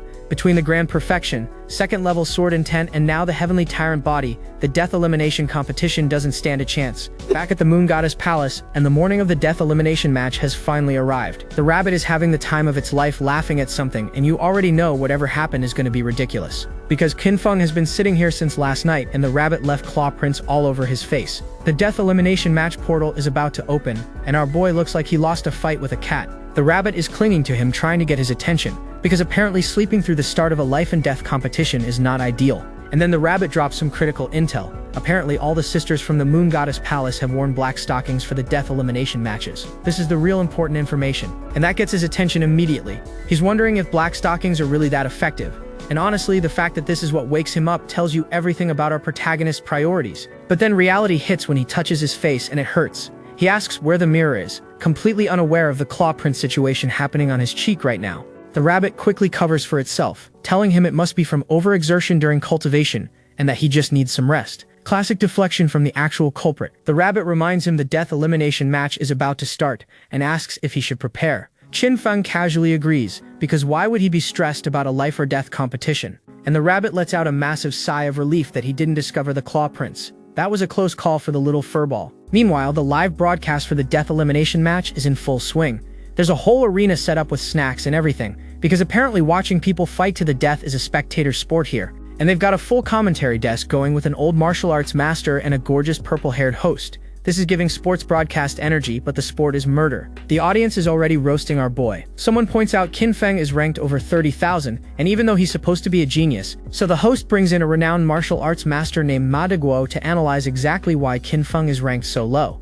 They literally called in an expert to roast him on live television. Ma Daguo introduces himself as the founder of the primal chi technique, and he's got that self-satisfied energy of a man who's been waiting for someone to ask his opinion. His expert analysis: Qin Feng is diverse but not focused. The man knows too many techniques but hasn't mastered any single one. Which, spoiler alert, is completely wrong because our boy has maxed out everything secretly. He doubles down, saying quantity doesn't mean strength, and asks why it took Qin Feng 7 years to break through to the 9th level. This man is building his whole career on being wrong about one person. And the crowd eats it up. They're gossiping that Qin Feng's been playing around with the maids at the Moon Goddess Palace instead of training. The rumor mill is absolutely nuclear right now. The host asks, what if Qin Feng becomes a dark horse? And Ma Daguo shuts that down immediately. He insists martial arts is about depth over breadth, and that's how he became a master himself. He's literally screaming about how Qin Feng can't possibly stage a comeback. This man is putting his entire reputation on the line to trash talk someone who could level a mountain. And the entire audience is nodding along, saying the expert's analysis is reasonable and convincing.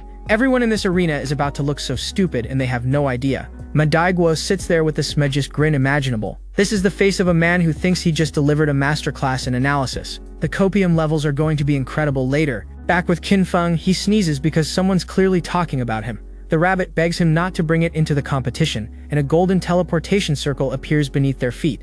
And just like that, they've been teleported into the battlefield. Qin Feng immediately asks who's talking behind his back, because even across dimensions, he can feel the disrespect. Qin Feng surveys the area with the rabbit perched on his shoulder, wondering if this is really the life and death battlefield everyone's been hyping up. And the answer is absolutely yes. The battlefield is massive, with floating structures, waterfalls, and rolling green hills stretching into infinity. This is not a small arena, this is an entire world. But it's not all scenic views. The ground is littered with skulls and bones half submerged in murky water. This place has a body count and it's not being subtle about it. Qin Feng looks at all the death and destruction and calmly says it really lives up to its name.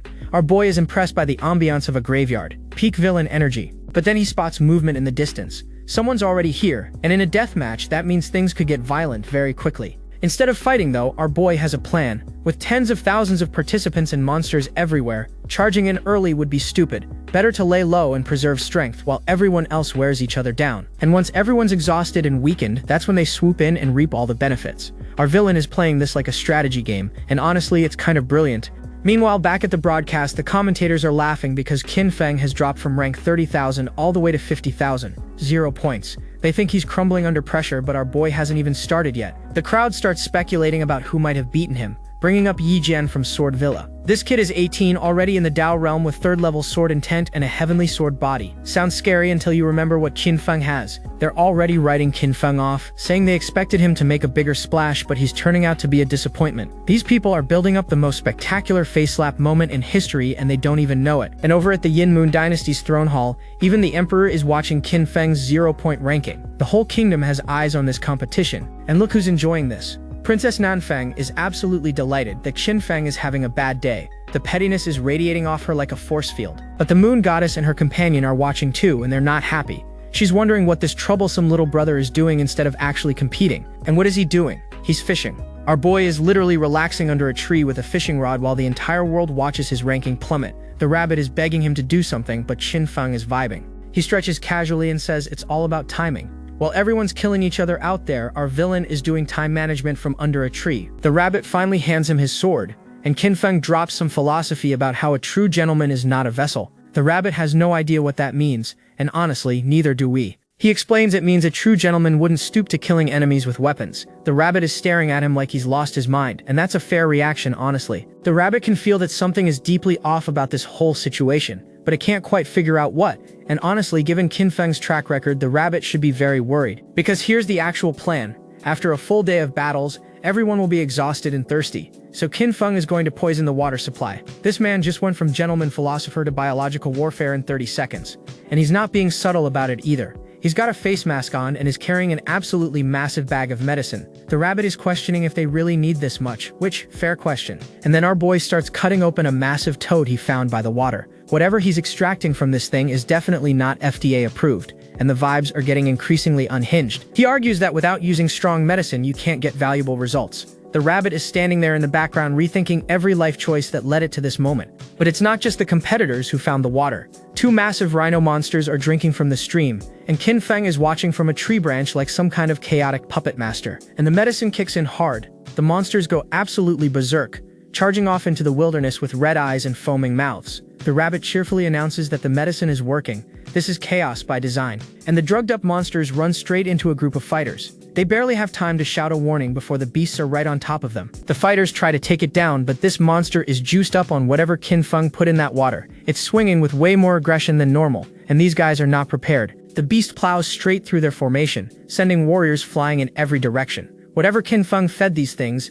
it turned them into roid-raging tanks. And there's our boy, sitting in a tree like he's watching reality TV, commenting on how intense the battle is. The rabbit confirms everything is going according to plan, just in time. The fighters eventually manage to take the monsters down and celebrate their victory. High-level kills means their rankings will shoot up. Little do they know, Qin Feng literally set this entire encounter up. Covered in blood and exhausted, they decide to wash up and grab some water. One of them volunteers to go find a water source. And you already know exactly which water source they're about to find. They find the river and start washing up, splashing the poisoned water all over their faces. This is the part where I'd be screaming at the screen not to drink it, but here we are. And it hits almost immediately. The bald one starts feeling hot and flushed, and the pink swirly aura around him is screaming that something very wrong is happening to his brain chemistry right now. And then all 3 of them start having extremely concerning thoughts about each other. Hearts everywhere, comments about lips and muscles, and the whole scene is giving Diddy Party energy at maximum volume. Qin Feng, you absolute menace. And then they snap out of it simultaneously, all 3 looking at each other in absolute horror as they realize what they were just thinking.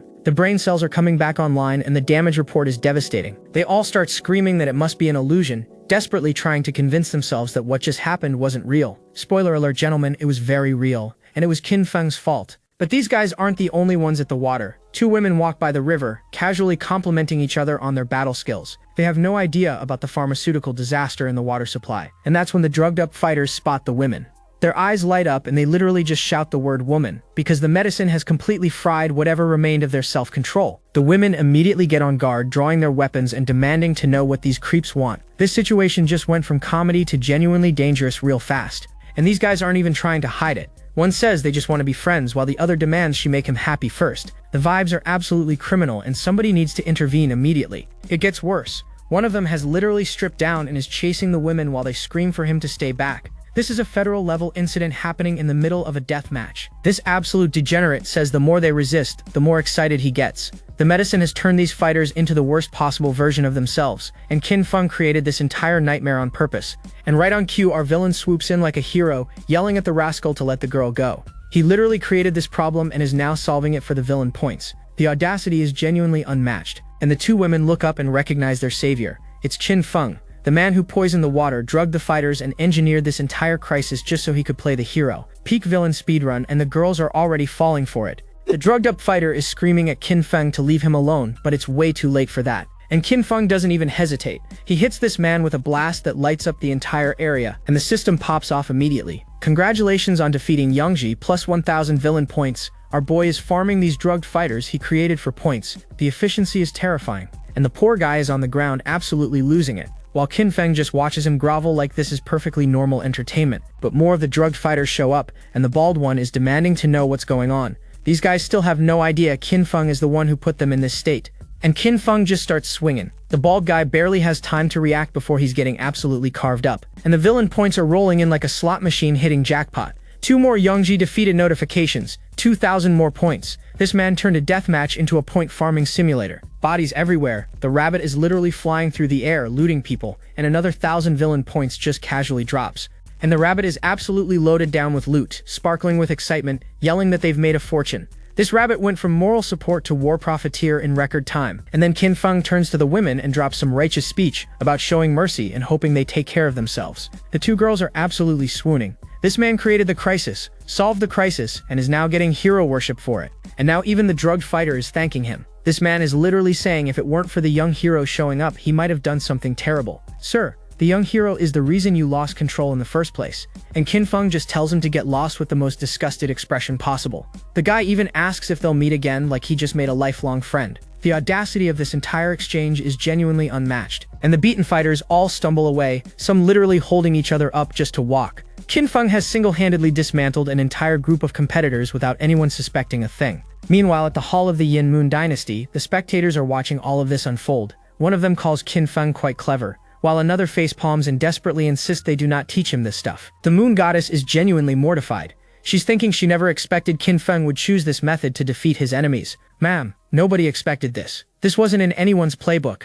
And now she's gone full chibi rage mode, yelling that even if he has no shame, could he at least consider the reputation of the moon goddess palace. But Qin Feng doesn't care about reputations. He's standing by the river declaring his 3-part mission. Break eggs, and break eggs. Meanwhile, the rabbit has its own version, which is make money, and make money. These two share exactly one brain cell, and it's focused on profit. And everyone who crosses his path can only call him a beast as they watch him walk away. The fighters on the ground are looking at him like he's a natural disaster in human form. Now here's where it gets truly evil. The other fighters realize all the water sources have been tampered with, and they're panicking about what they're gonna drink. And right on cue, they hear someone yelling about selling water to the highest bidder. And there he is. Qin Feng is literally running an auction in the middle of a deathmatch, selling clean water, starting at 1,000 top-grade spirit stones. He poisoned the supply and is now selling the cure. This is monopoly economics with extra steps and no ethics. And the bald fighter has had enough. He slams the ground and calls Qin Feng shameless, trying to rally everyone to take him down together. Which, fair, but also maybe don't drink from random rivers next time. And the mob starts rising up. Multiple fighters are getting to their feet, looking absolutely furious, ready to jump Qin Feng all at once. The whole crowd closes in with red eyes and drawn weapons. And what does Qin Feng say? He says being handsome really does make you a target. This man is about to get jumped and his biggest concern is his own attractiveness. But instead of fighting, our boy launches something into the air. The rabbit is bracing for impact on his head, and the fighters around him have no idea what's about to hit them. And then he just bolts. He tells everyone to enjoy themselves because they have a long way to go, and he's grinning like he just pulled off the heist of the century. Which honestly, he kinda did. Whatever he threw is now doing its thing, because the remaining fighters are covering their noses and telling each other to hide immediately. This man just chemical warfared his way out of a mob beating. But then a new face appears, and this one's different. A handsome man with piercing blue eyes is wondering who could be causing this much chaos. And honestly, the answer should be obvious by now. The hiding fighters recognize him immediately.